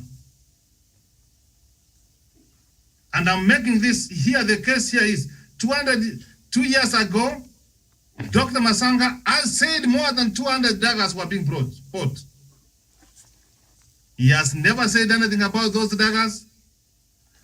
And Miriam, the responsibility, the duty of any elected president of a country is to protect life and property. Number one responsibility, yes. Number one, nothing else. It is peace and security. The peace and security of the people of Nigeria is threatened. You are having the people in the military resigning, senior officers, saying that Boko Haram are more harmed than themselves. What does that one tell you, Miriam? So, Miriam, from where I sit, and Minor hear this, Minor, for heaven's Can I come in? Let the professor finish. Let the professor finish. My final point, and then you come in. Mm-hmm. Minor, for heaven's sake, have emotions for the people of Africa. People are losing lives. People are losing properties. Young people, they cannot see their future. We must have to sit down and have a conversation. Time for us to have a lamentation, to have an excuse that you cannot handle. Yes, challenges are there. But what the worst the disaster we can do is to allow challenges to overwhelm us. There is nobody who is going to build the continent of Africa, and I hear this. And Miriam, this is why I have a problem with my brothers who were colonized by France. Their mind is always in France. They're always concerned. The problem facing the continent of Africa, agree with me, we must have a conversation. Africa Union, the other day, we said that Minor made a presentation very well in this stage. And if we come to an African TV show like this, and we don't offer solution, We become very apologetic to the African leadership. Minor, you have got an opportunity to speak to these people, if you have any. If you don't, but we are speaking and we hope they are listening. Let us have a conversation. Let us not keep the young people of Africa. This is the future. This is the only continent with young people. And when you have a young people, this is a resource. And you talk about a country like Nigeria. Do you know the kind of resources Nigeria has? A country which has got large depots of oil.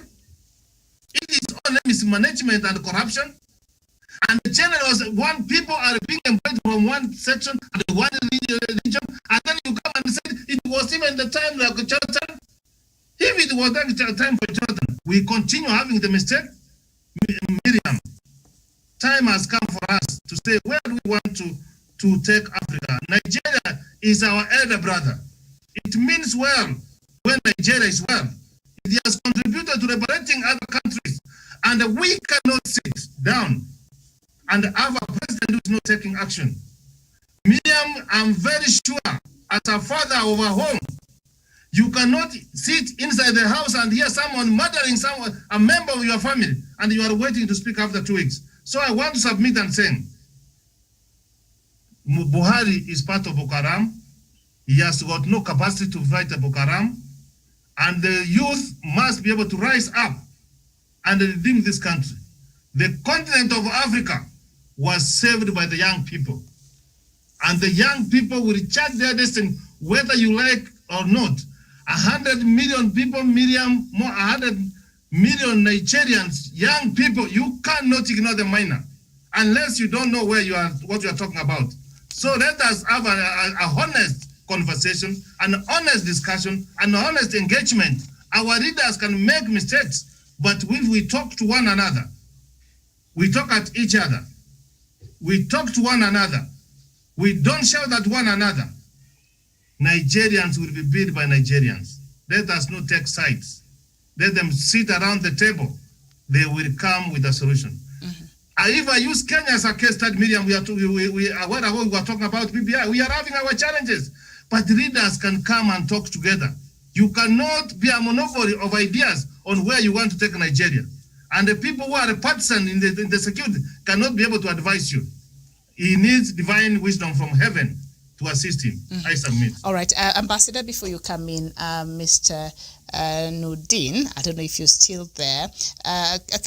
We've seen former President Olusegun Obasanjo being very critical of President Buhari and how he's been handling the affairs of Nigeria, saying that since President Buhari came into power, the country's security has deteriorated, and Nigeria basically is becoming a basket case there. And of course, President Buhari has not been very happy with that criticism from his former predecessor there.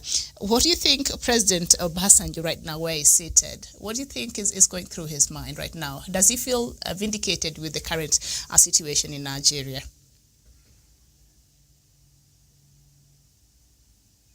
Nudin? I think he's not online. Okay, he's not online. Okay, go ahead, Ambassador, then, and then we go to Daniel.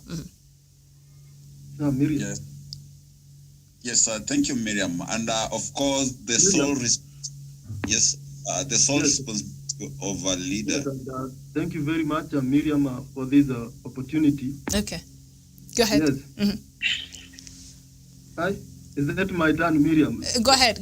You're there now. Just say, and then Daniel will come. Okay. Thank you. I thought it was my turn, but Daniel will come after this. Yes. And thank you. And I have been listening to Dr. and Wesonga and Professor and Minor. And I can agree that Africa, the whole of Africa, has a problem, and that the only people who can solve this problem is us Africans, because we know our problems better than anybody else. And in the case study of Nigeria, and the young people have come out clearly to condemn the police brutality that is experienced in Nigeria. And what the president should have done is to encourage them to continue, and to encourage them by taking the petition into recognition, so that because they are calling for the SARS, that are police part to be scrapped off, and they are even saying that those police who have been accused of brutality and injustices should not serve in any other part of police security or agency in Nigeria. And they're also talking for the mental checkup of these police officers. And this is what the president should have done, to look onto what is making these people go on the streets. But when he comes out and trying to close his eyes on the matters that affect the common the common people of Nigeria, then it worries a lot. As the hand of state and as the father of nation, the president should come up in the terms of what is happening in Nigeria, so that he offers solutions to the people there. And the young people of Nigeria, they are doing a very good work. And this is what we saw even in America when they talked of the Black Lives Matters.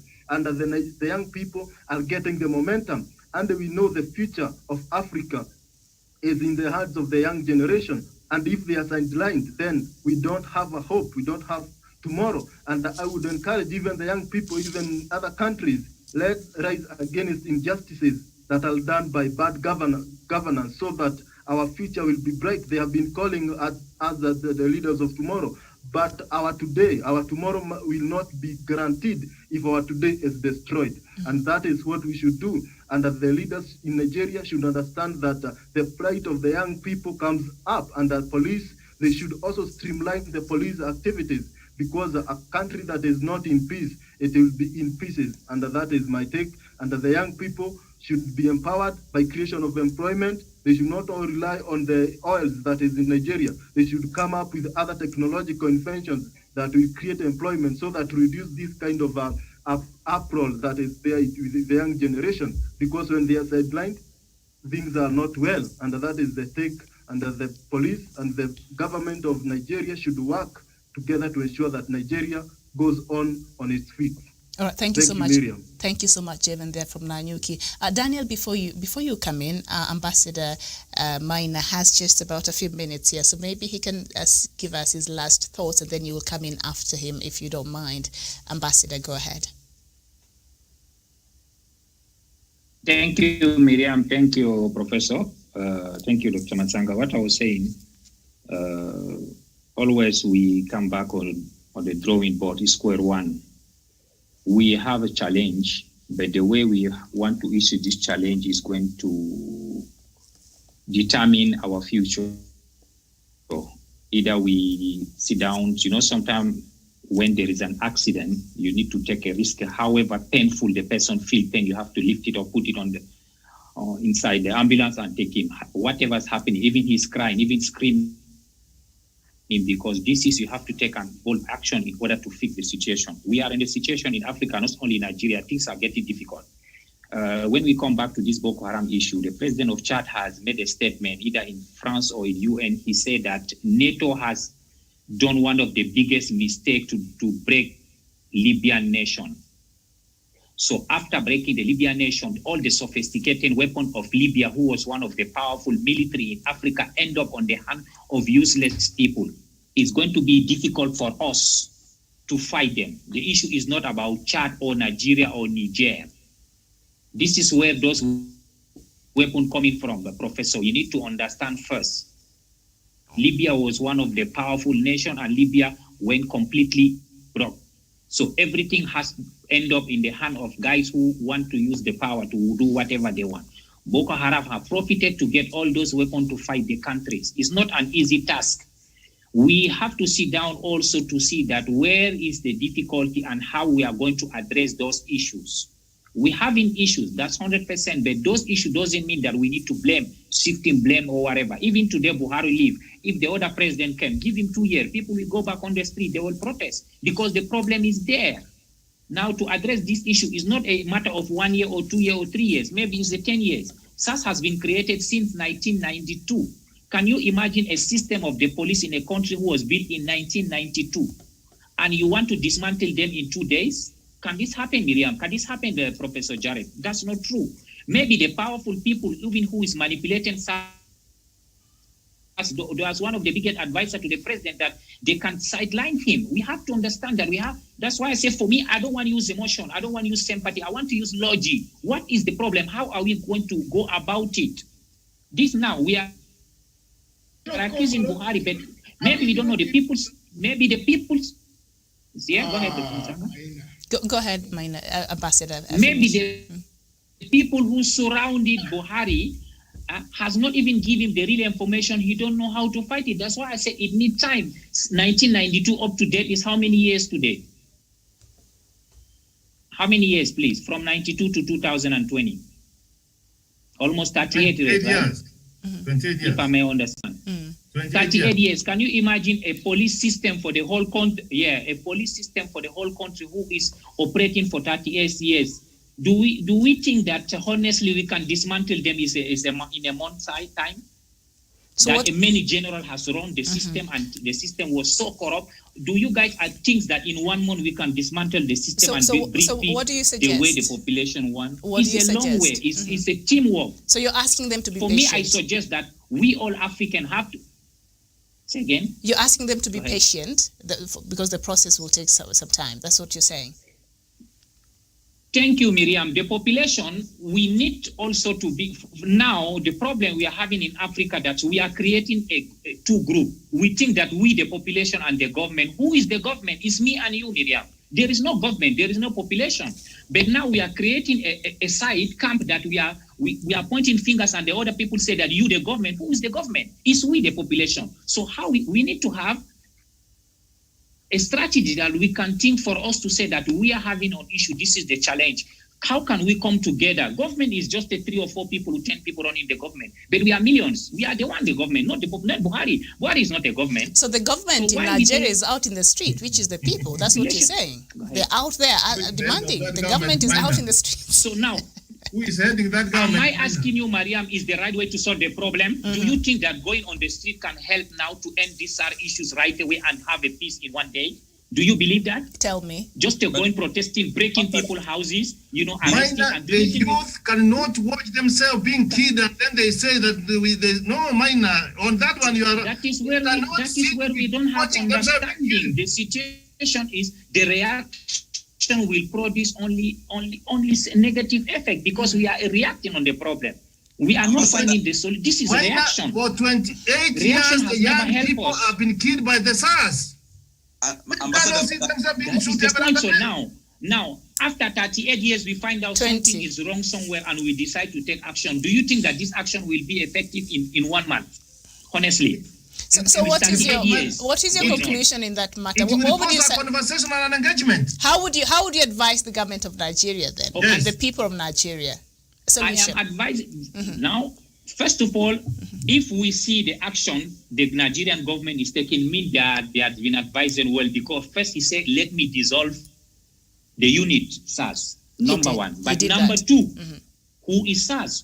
Who is the system? Who is behind SARS? The government need to find out in order to attack them, to resolve the issue. It's not something in 1 day. There is a lot of generals who was heading this SARS. It's not a today day. And you say last time, they said that it's not an easy for me. The majority of the officers in Nigeria, they say they are resigning because this system, because they know it's not a small system, we can't dismantle it in 1 month. So Buhari find himself very tight today. He's trying to see what is the best way, what is the approach, because if you are in the middle between the army and the population, my dear, you cannot sleep. Let us not just judge this guy. Me, I am not against him or with him. I am just seeing the situation on a perspective way that can help us African. The government of Nigeria ought to do. The Nigerian government has taken a step to dissolve SARS.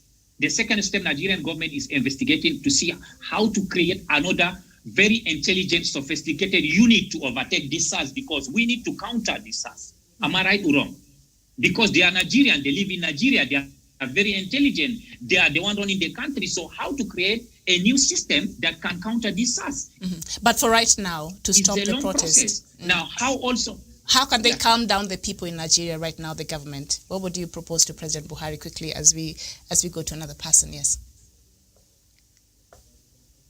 For me, the President Buhari need to go out again to give a complete agenda how to process. It's a simple way. Human being, we understand it. Let him go out to tell them that our main agenda right now, we have dismantled SARS and this is the next agenda. We need to create a new unit. We need to also have a sitting either in our National Assembly or or Senate to decide what is the next for our country. By saying that he needs to involve the people, Maina. Thank you, Ambassador. Ambassador is leaving the conversation. If I said people are people, thank you so much. Yes. Ambassador, you have to involve people because it's surrounded with people. Involve them. Ask them their fears, their concerns, Maina. All right, Ambassador, thank you so much. It was nice having you on the show today. Are you talking individual finally? Thank you so much. Yes. Thank you. All right, Doctor. Maina, he has disappeared. Doctor, go ahead. I'm sure he's watching. No, he has disappeared. But I'm sure he's watching. Miriam. Yes.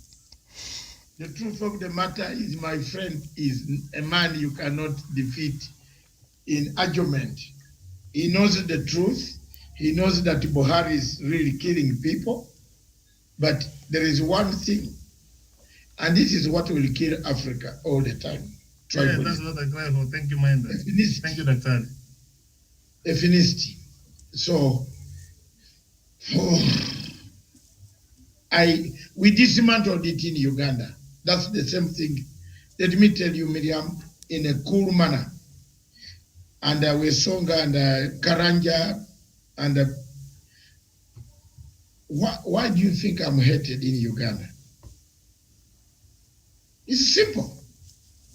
Why do you think Museveni really does not, you know what? Museveni does not hate Kony, but he hates me. Because he told me. He told me himself.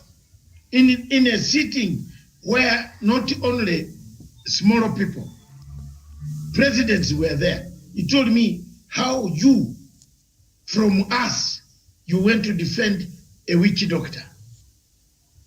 Have you heard that? That a doctor like you who has gone to school from us, meaning we Bantu, how did I go to defend a witch doctor, a Luo? That's all. Because after all, look at it. He knows where I am. If he wanted to do what he wants. But my problem is that I went and stood in the middle to finish what is killing Ambassador Maina here. Ambassador Maina knows his clansmen are part and the kinsmen and the ethnic group of the Fulani are killing the rest. So Ambassador is a Fulani himself. Is he going to say the forest is very bad? Then how will he jump? But because he's my friend, I always joke with him. I bring him to this public places so that he can see other views. Today he has seen two views of Professor.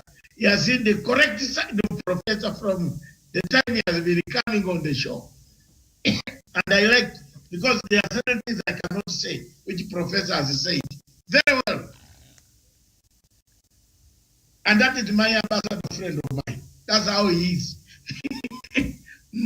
You will never finish an argument. We can even argue for 200 hours. You know, there are certain words that he can bring that can annoy you. For example, when a man tells you that you are emotionally masturbating, this is serious. We have children. We have produced children. We have not masturbated emotionally. Let's not repeat that word. It's not very nice. It's uncomfortable for me. Let's leave that alone. It wasn't very good at all. Let's leave it alone. Let's leave it alone. Guy is talking about, you know, yes. One thing about Ambassador is that, okay, he's not here to respond, but I always feel like he knows whatever problems that are facing the continent of Africa. Oh, yes. But because he's a rent seeker and he goes in bed with those who commit the same crime in the African region. Not a rent seeker. This guy is very rich. Did you hear the name of the Nigerians? Do you know that the name of Maina comes from Chad, from Nigeria? Yes. You know that there's a tribe there calling itself Kamau Maina. Do you know that? Yeah, so let's just be respectful. He's our guest here, so. He's our guest. And, yes, Wesonga. He's not a rent seeker. He's a very rich guy, Wesonga. He gives his views. The only thing you can say is that he's a very deadly guy if you leave him to be handled without coming in. Even his friend ran off because they know each other. They don't agree. We don't agree at all. I've never agreed with Maina. And for many years, I know him for many years. But that is how he is. So thank you very much. He makes a debate. He makes us get some work. He's a very good debater. You cannot defeat him on debate. You have to be very careful and bring in words like the frog. What are you doing? You know, to disarm him, say, what are you doing in Paris? You did a very good, you should have been that level, that the house behind you. Whose house is that? Simabutu Sese Seko. All right, he's watching, I'm sure. Bring the house. I sent a picture to Mr. Stephen today. Whose compound is that? Stephen, Miriam, we are talking about the events that are happening in Africa. Bring that picture of that house. Wake moto hapo, watu waone. Meshasukumia message to pin someone now. Uone hiyo picture. Stephen, is the picture ready? Nikutumia leo. Umeona?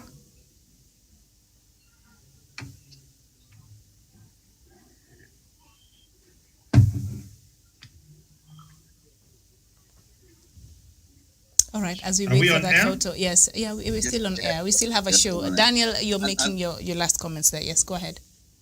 Yes, thank you, Miriam. And my last comment will be very brief. I believe, Miriam, that the sole purpose of a leader is not only to solve the current problems, but also to be able to realize the problems that are ahead of their people and be able to adequately solve them. And that is what has been lacking in the leadership of President Muhammadu Buhari in Nigeria. And therefore, when you see whatever is happening right now, these are not issues that were oblivious to the presidency and those who are around him, as Ambassador Maina could suggest. But these were problems that even prior to getting into power for a second time, he knew these were problems bedeviling this enormous economy, and he knew the ways in which they could amicably solve it and make sure that more Nigerians do not continue losing their lives, especially in the hands of the same security forces which are mandated to protect them and their property.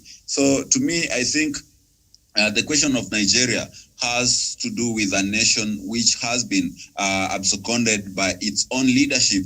And it tells you quite intrinsically that the people of Nigerians are on their own. And yesterday, as I said, I have been reading a lot about Nigeria, and I realized that even the economy itself has been quite neglected. The infrastructure, the electricity, there's nothing good to smile about Nigeria. And I read a commentator saying that if Africa has to be great, then it has to make sure that Nigeria is great. And the more Nigeria continues to hurt and lose its people, the more the continent of Africa will face a bleak future. So therefore, we have to stand from where we are and condemn the kind of atrocities that are being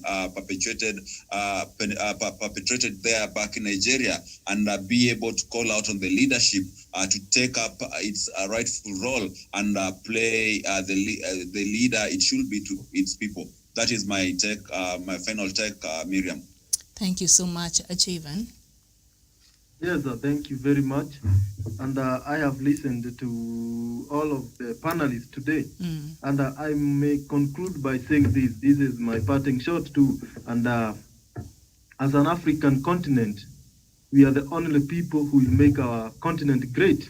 And our leaders, especially, I think the problem with Africans is the leadership. We always elect people who don't meet the threshold to be leaders in the first place. And this is a problem. Unless we voters and the people who elect these leaders change their mentality and they make their problem their first priority and the interest, persevering the interest of the politicians and their families, then that is where we'll achieve by having good leadership. Because when we have good leadership, then we'll be able to even to solve some of these problems with ease. As you see, the problem with Nigeria is its leadership. And if they had a good leadership, maybe even we could not be where we are today. We could have reformed the police structures that are accused of brutality, the SARS. They could have come up with amicable solutions that are futuristic and will ensure that such things will not happen in future. But a failed regime of leaders is what is affecting our entire African continent. And unless we change that, our African continent will be left struggling and around issues even without solving them out. And number one thing, and another thing that is really affecting our African continent is the misuse of the police. You see, almost in the African continent, you'll see that police are used by leaders to bring chaos, to rig elections, to do all these manner of things to ensure that they extend their regimes.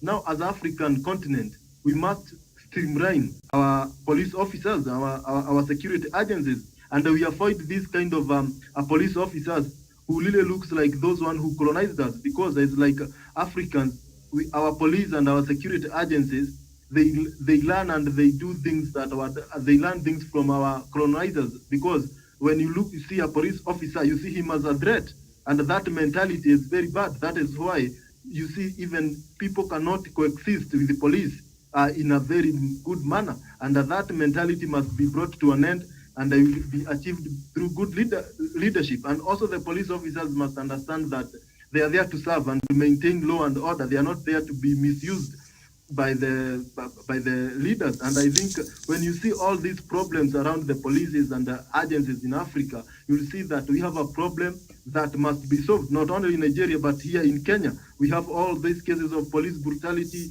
and the ill treatment of citizens. You saw in the first days of COVID-19 curfew how people were beaten up. And these things must be streamlined, and the people must come out and call it as it is. And I'm proud that the young people nowadays are the ones who are taking charge of fighting bad leadership, because leaders of tomorrow and today are the young people of this generation, and they must be empowered. And that is why I can't fail to thank the president, because even in his BBI mechanism, because we are also talking of the week that was, he has really incorporated the issue of the young people and ensuring that they are not left behind in the making of the national cake and in part of sharing it. And that is a very important thing. And that is what other African continents should do, because if we fail to cater for the young people, then it is a time bomb. All graduates moving around without job, then the day they will erupt, it will be a volcanic eruption that it will be unmanageable. Thank you, Miriam. Very well said there, Jevon Karanja from Nanyuki. Thank you so much, and have a wonderful weekend there. We go to Professor. Professor Jevon has called our attention to the leadership, the poor leadership we have in this continent that a lot of times create a crisis like the one we're seeing right now in Nigeria. Miriam, I'm going to use the words of Paul he gave to Timothy. Timothy was a young man. And when you read Timothy chapter 4, 1 Timothy chapter 4, verse 12, Paul was telling Timothy never to allow anybody to despise him because he's young.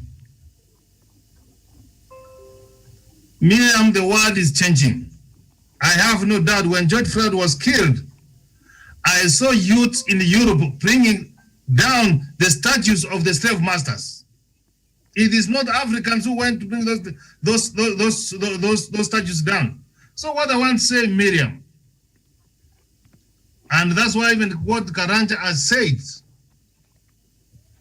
the issues and agenda of the young people must be placed on the table.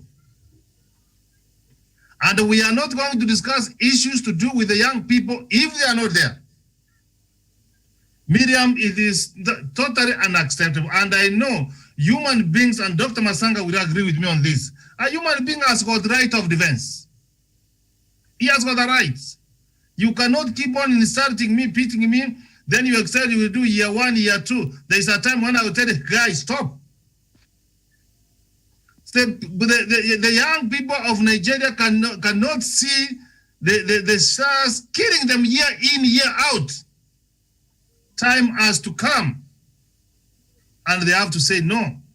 Even the Arab uprisings, it was the young fella who brought out those kind of uprising, and you saw what happened in North Africa. Miriam now wants to say that let us not ignore our young people. Let us engage them. They have what it takes. This is an era of information technology and innovations. What the young people can do, Miriam, we cannot do. They are living in difficult times with times of challenges. So we need to understand them. We need to mentor them. Let us not ignore them. Let us not kill them. And that's why I'm very, very, very thankful to the Prime Minister and the President Uhuru Muigai Kenyatta for having in PPI given a recommendation of us coming with the National Youth Commission. So it means the issues of the youth is going to be discussed. When issues have got their agenda, they will be discussed. This should be a replica of all Africa countries. Miriam, at some point in time, we will have to exceed the stage. And the people are going to take over these young people. So Miriam, if we ignore them, if we don't mentor them, if we don't show them, and even by the way, let me tell you, Miriam, people keep on talking about the employment. Employment, Miriam, is a global issue. We need to give young people an opportunities, Miriam. Opportunities. What young people need is opportunities so that they can excel and bring out their inner talents which God has given them. That's my recommendation to African people. Let us not be just saying that the government will create. No. Miriam, let me tell you, and that's why I gave a recommendation, Miriam, on PBI. The fact that it has addressed resources going to the ground, the fact that it has addressed the issues to do with the young people, the fact that it has addressed the issues to do with gender, Miriam, we are done. This one will again push us for another 10 years. And after 10 years, we'll come and review what has worked and not worked. What I'm trying to say, Miriam, let us not discuss issues to do with the young people if we are not involving them. They are so much informed. They know what to do. So what they only need to do is to mentor them and use our experience. When Dr. Masanga says in 1967, the agreement which was signed, he was there, is giving them the experience. And now Dr. Masanga is there to say that Buhari know the people of Nigeria. The business which was not done properly, let us do it. Where do you think Dr. Masanga is having passion that the people of Southeast Nigeria, the Biafra people, the Igbo people, should be given the opportunity? Why is you need to deny people an opportunity? I like talk about the case of Western Sahara. From 1991, they have been denied the opportunity, Miriam, to go for a referendum. I had an opportunity to address the Sahrawi young people. They are becoming impatient. Let us not allow our young people to be impatient. They will destroy the development which we have taken so many years to do. Miriam, like now, Nigeria banning schools, banning shops, banning properties. They banned even the high court. So let us involve young people, and the young people, Dr. Masanga, are looking forward for the mentor. And may God keep on giving you more years and days, because you are the only voice who is speaking there for the continent of Africa. When you hear like Ambassador Maina, when people are being killed and being slaughtered, and he doesn't have emotions, then whole Africa is gone. Thank you. I submit. All right. Thank you so much. So, Doctor, of course, we've seen what has been happening there, and the chants that started from #EndSARS has now come to Buhari must go. What should we expect in the next coming days from where you sit? Thank you. First, Miriam, I want to address the needs of our viewers. Mr. Nzioku Bodo, you are very good at reading comments, and please all the time. Miriam, read their comments, please. They are saying they have complained here. Read their comments so that they can take part. Yeah, please read your comments before I come in to make my submission, because that so that they feel that they are part and a parcel of us. I always read, yeah, but when we always try to read the comments, but most of the time we might forget. But we apologize for that. Those comments will be read. Yes. All right. So, as Bundo, you're saying, every leader in Nigeria need to vacate office. They have to quit from governing us. These people are evil. None of them meant well for the people who voted them into power. We don't need their services anymore. The same set of people who claim now they want to restructure because the youths are in the street, but very unfortunate that they will not even implement all the things you had mentioned on TV. These people are criminals, can't be trusted anymore. Do you know that palliatives meant for Nigeria was hijacked by the government officials in a warehouse for 6 months, and it was during the protest that people broke into that place, and the media cannot report about it. All right. Yes. And then we have Mr. Another comment, Ngozi Edu Ndweke. For Africa to be good, Biafra has to go away from Nigeria. Then Mr. Sidoni Givandans from Mozambique. Leadership is the issue in our continent. Yeah, I think so. These are some of the things that give us how to gauge what we are doing on the show. Because we might be talking until morning when we are doing it zero, you know. So comments are very important. Then Ngozi says, bitter truth, nobody wants to address, because I was addressing and the professor was addressing that issue of Buhari coming to finish his business, which he did not finish. So this viewer picked it and said, that is a bitter truth. Albert, and your police son's education is than I don't know what that language is, a million. And then Nigeria is too big for one person to control. And we are people of different cultures. That ondundwa we have onduwa. Yeah, what Albert was saying is a policeman without education is a gangster. So he's saying maybe the police, I don't know what he's suggesting, the policeman in Nigeria. Education is without a gangster. I think it's meaning if they don't have education, there is no police. There's no decorum. Something like that, I don't know. Yes. Then Ngozi says, then we have Mabutu Sese Seko KB, Love upcoming. That's a song, he's also advertising on our television. You are welcome. Mabutu Sese Seko is my friend. He has been singing it for a long time. Thank you very much, my brother. No case, thank you very much. God bless you. Thank you. Matt, oh, there are many now. Very many we can't read anymore. But Mabutu Sese Seko, thank you very much. This program is for you people in Africa, for any voice, the voiceless, the downtrodden, the you people who have no say. We shall say it as it is. You see, we can conquer people like Mr. Ambassador Maina. We can educate them. Not that we are going to fight. No, he's our guest. But we tell him, he also tells us. Thank you very much. Now, President Uhuru Kenyatta has just concluded a tour of Pwani. What is it called? Pumwani, where down here, where he has made all border officials in Kenya. What a master stroke of politics. So, Miriam, we predicted this, that when you start it, you must always be prepared to end it. So, the border officials around the whole country, whether you are in Lodwar, whether you're in Mombasa, they have an association. It has all its officials. And believe me or not, why I switched off to listen. The things are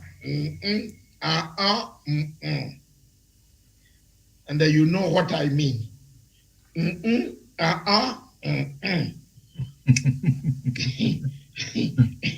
So, sin was shown, Mr. My lawyer Daniel Wesonga, all the way from wherever you were, things are Yes. And of course. Before we finish, I know Miriam wants to go. We still have some few minutes. The lunch is ready. Everything is available. And I also want to see you from there before you go. So I'm coming. All of you. That's an invitation.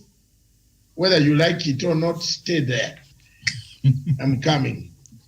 And the Wesonga also drive there. So if you can, now, that's a lighter note. Seriously, what President Uhuru Kenyatta has just said, Miriam, you don't want to hear. But if you want to hear now. He said, you border people, leadership means trust. You must trust the person giving you even the motorbike. But if the person giving you the motorbike is a thief, you take his motorbike.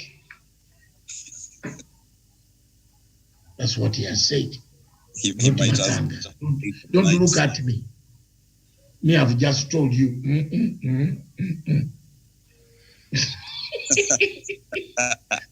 So, Miriam, if the man giving you the dress, buying you the dress, robs banks, is the dress not robbed? Professor Gerard Onyari, don't go away. It is robbed. The man, yes, is robbed. Bwana yako anakuja na manguo usiku, amekununulia, anakuambia pesa.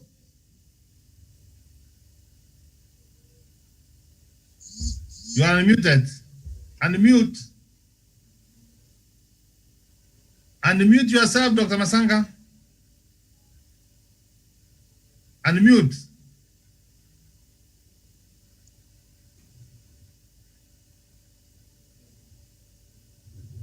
Miriam.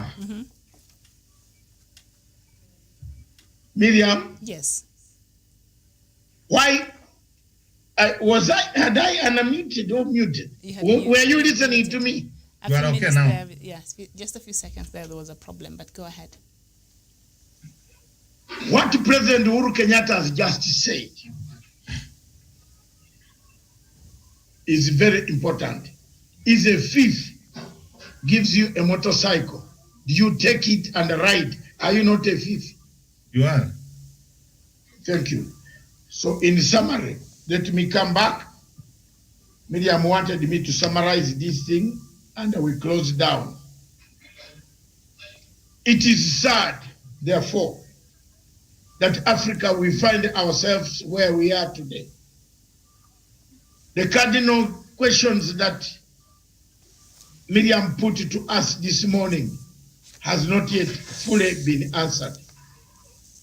Why did President Buhari for 2 weeks wait for the people to be slaughtered? Then he came in when they had been killed. That question remains a very big question. But why does Africa remain the same? The same.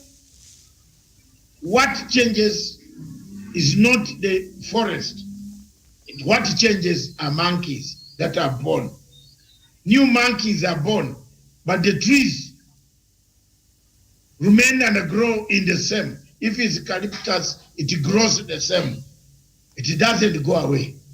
But the monkeys that are born in these forests of Africa, whether east, whether south, whether east, west, east of Kenya, We are west of Kenya, east of Kenya, in Mogadishu, west of Kenya, Uganda, south of Kenya, Tanzania. Kikwete never suffocated opposition. A new man came in power, opposition is being suffocated. That's the Africa we have. Across Somalia, what are we doing? It's 4 years. We can't have, you have to prepare another transition for 4 years. They have extended the constitution. You remember? The guy is going to be there until another man comes in and says, no, I've given you a vote of no confidence. Across in my own village, people are saying, but you had done it very well, but now see, people are crying, see, please, can't you see? A different breed of, in our place, the forest is the one that has changed. Because those who are not born like Bob Wine are now born. When they landed on earth, they didn't know which leadership they were in. They have no experience of the past. But when they grew up, they even sang songs to even give one thing. But Miriam, I had one thing today to tell you. Can I tell it to you? Mm-hmm. So that never forget it. Idi Amin in 1974 said this, which was repeated in every school. We were going to do our senior 4 exams. He said, you have freedom of speech, but freedom after speech, that I am not guaranteeing.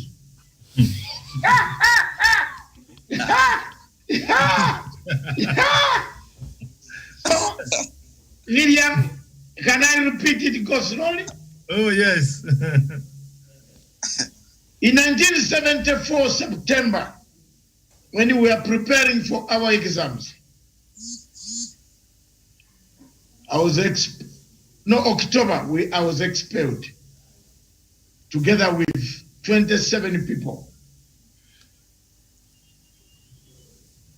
I know Onyari wants to say something about my bad manners of expulsion. We have done the same. I protested, Miriam, about the regime operation. That's why you see this thing of argument is in me. From the day one, I protested. The headmaster stole our vehicle, sold it. A new vehicle which we had collected, even parents collected money. And that headmaster is still alive today. He's still alive. I hate thieves. You know, he's still alive. In Uganda, in Busoga. He's still alive. He's called Mutengu. So when I went across in Malaba to buy bread, because only bread that was called Tip Top came from where? Across. Uganda had no bakery. It had bakery, but the bakery was dry. No bread. So I went across in Malaba, in the shop, Miriam, in Malaba. I was stocking my stock because exams were coming. Why? The only thing that I could take in my life was nothing but no porridge, no posho, no matoke. So bread, because I had heartburn, and that treated itself sometime. So while I was buying this bread, something said curiously, look behind the fence. I saw the vehicle there. Our vehicle has been stolen and it has been sold in Kenya across. They had removed the number plate, but I could, as the chairman of the school council, Miriam, I knew the vehicle very well because we had used it several times to go for football matches around the country. So I went back to school. I summoned, as the chairman of the school council, summoned students, A-levels, all of them. Can you imagine I was the chairman of the school council when I was in A-level, O-level. I beat the A-level students and I won the seat. You are a So general. I summoned the school, the headmaster, the teacher said, who is summoning the school? Is him. I summoned the school, I said, I found where the van is. Yeah? Students said, where? It is here in Malaba, 7 miles away. And I saw it. So the headmaster must go. Mutengu must go. Mutengu must go. Mutengu must go. I am very bad. The slogan went out. The army came from the army. That morning, that same morning, had said, I guarantee your freedom of speech. Let me read it again. I cannot forget that day. He said, all these people, students who are trying to do strikes, because there was that movement in schools, senior secondary schools, to repel Obote's followers and the Tanzanian spies. What? Tanzanian spies. So we started, you have freedom of speech, but freedom after speech, that I cannot guarantee. That is Idi Amin. What? They sent a battalion to sweep the school, Miriam. Mattress, if you catch one mattress, you can go. One suka sheet, you can go with. No shoes, with people disappeared. So they said the ringleader, the army came with a list, well prepared. Number 1 on the list, firing squad, was David Matanga. This is the one. Because chairman of the school council, prefects, all of them line up. They look me, I say, me, David Matanga, to line up here, I went. I disappeared in Tororo, went to the forest. I started going to the forest very, where? Ninapenda sana forest hizo. Nilikaa kwa forest for 1 week. Baba wanatafuta uncles wanatafuta ringa mimi. They are looking for me. I was eating in a house in Tororo. Then later on I imagined the army had left school. I imagined I came back to Heroes Welcome. The headmaster said, is he here? They came again. When they arrived at this time, I had disappeared with the catering office as a human protection. We have come from very far. Human protection, tactics. Tunaenda na catering officer who was selling us beans which as weevils. Twende na wewe. So we took him and locked him up. We said we are going to draw you in the boiler. The army said if you hit, they will put the man in the boiler. So the headmaster came in, the army went. So on Monday, they announced they had expelled me, together with 27 others. I was expelled, Miriam. But I was allowed, I will come to school for only one thing. What is it called? Exams. And those exams were beginning, it was about this October, actually almost this date. 1 week before the exams start on 2nd of November. So you can come and do the exams after the paper, you walk out of the compound. No interaction with students. Okay, fine. So what do I explain to my uncle? Medium, just 2 minutes, I will finish.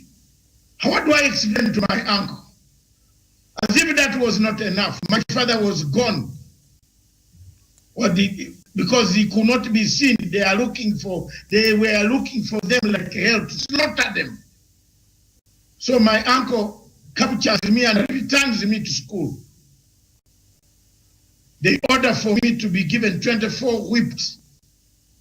The headmaster says such a punishment doesn't occur here. My uncle said, you are stupid, bring the whip. I was whipped and never to touch. If you touch like this, it goes. If you touch like this is an exam. Exam is coming and I'm being whipped in the week, which I'm supposed. You have to nurse the back together with the exam reading. This is where the life we have come from, Miriam. The Africa, you can have the speech, but after the speech, no freedom. I cannot guarantee your speech, your freedom, and that it was real. Today, Uhuru Kenyatta has just said, you can have the picky-pickies, but you must ask who is giving you the picky-picky. Where did he get the money to buy picky-picky? What? Yeah. Bye. So just now, that's why I switched on and I listened to what was going on.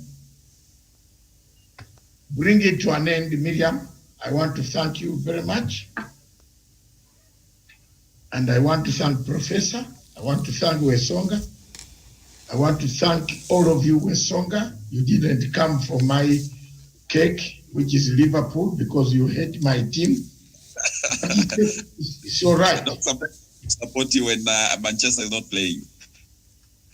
But I want to thank you so much for everything, Professor, what you did for me. In spirit, I live together with you. Let me begin a new era. Hopefully God will keep me. And I see 2022, but the politics is becoming a nightmare. We shall And not. two, There are still men and women in this country who are on their knees, and when they shed their tears, God answers those prayers instantly. Okay, We shall not, Doctor. Better Okay. days are always in the future. Okay, thank you very much. Thank you very much for that for me. And Miriam, always continue reading, especially on my documents on redemption strategy. They are strong, very, very, very strong analysis. And on the healing process in this country, if those recommendations are not followed, if you don't empower the national cohesion with teeth to bite, if we don't change the punishment, you look at the MP of Dikiri Dikiri. Is it Dikiri Dikiri? What is that name called? Amuria Dikiri Dikiri. Dikiri. That MP, you saw, he crowded. The crowd that was in Dikiri Dikiri was bigger. Again, he told them last weekend that he doesn't care. So let's change the sentencing. Let's change. Otherwise, Kenya is a very good place. Let's restructure Kenya, rearrange Kenya when it is not too late, like now in Nigeria. That's all I want to end on. Nigeria is too late to rearrange. It's already on fire. And guess who is even putting more fire?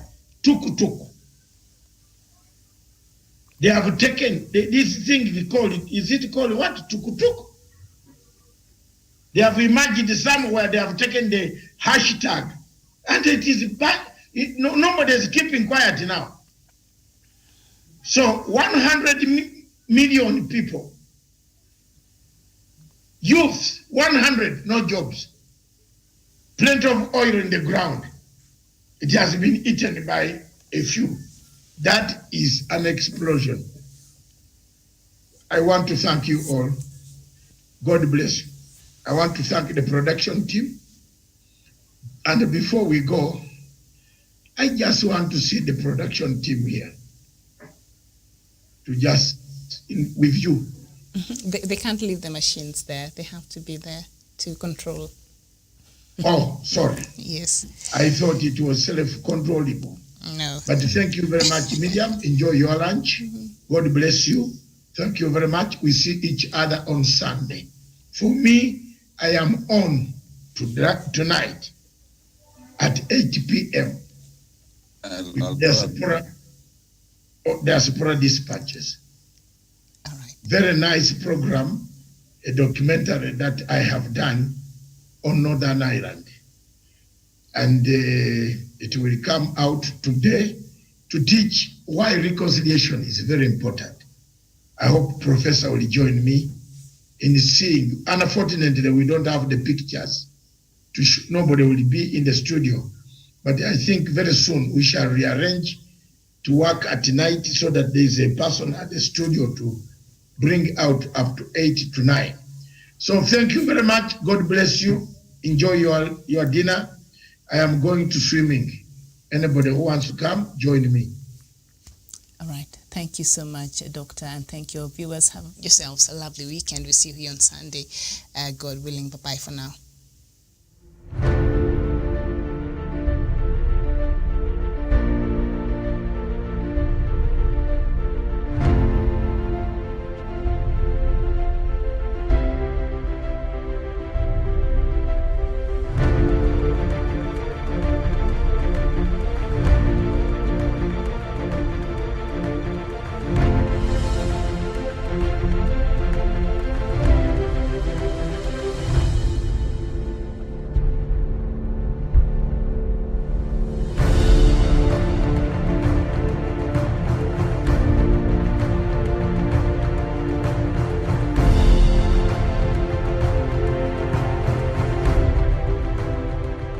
Peace must be our goal and our guide. And all that we strive for as a human family, dignity and hope, progress and prosperity, depends on peace. But peace depends on us.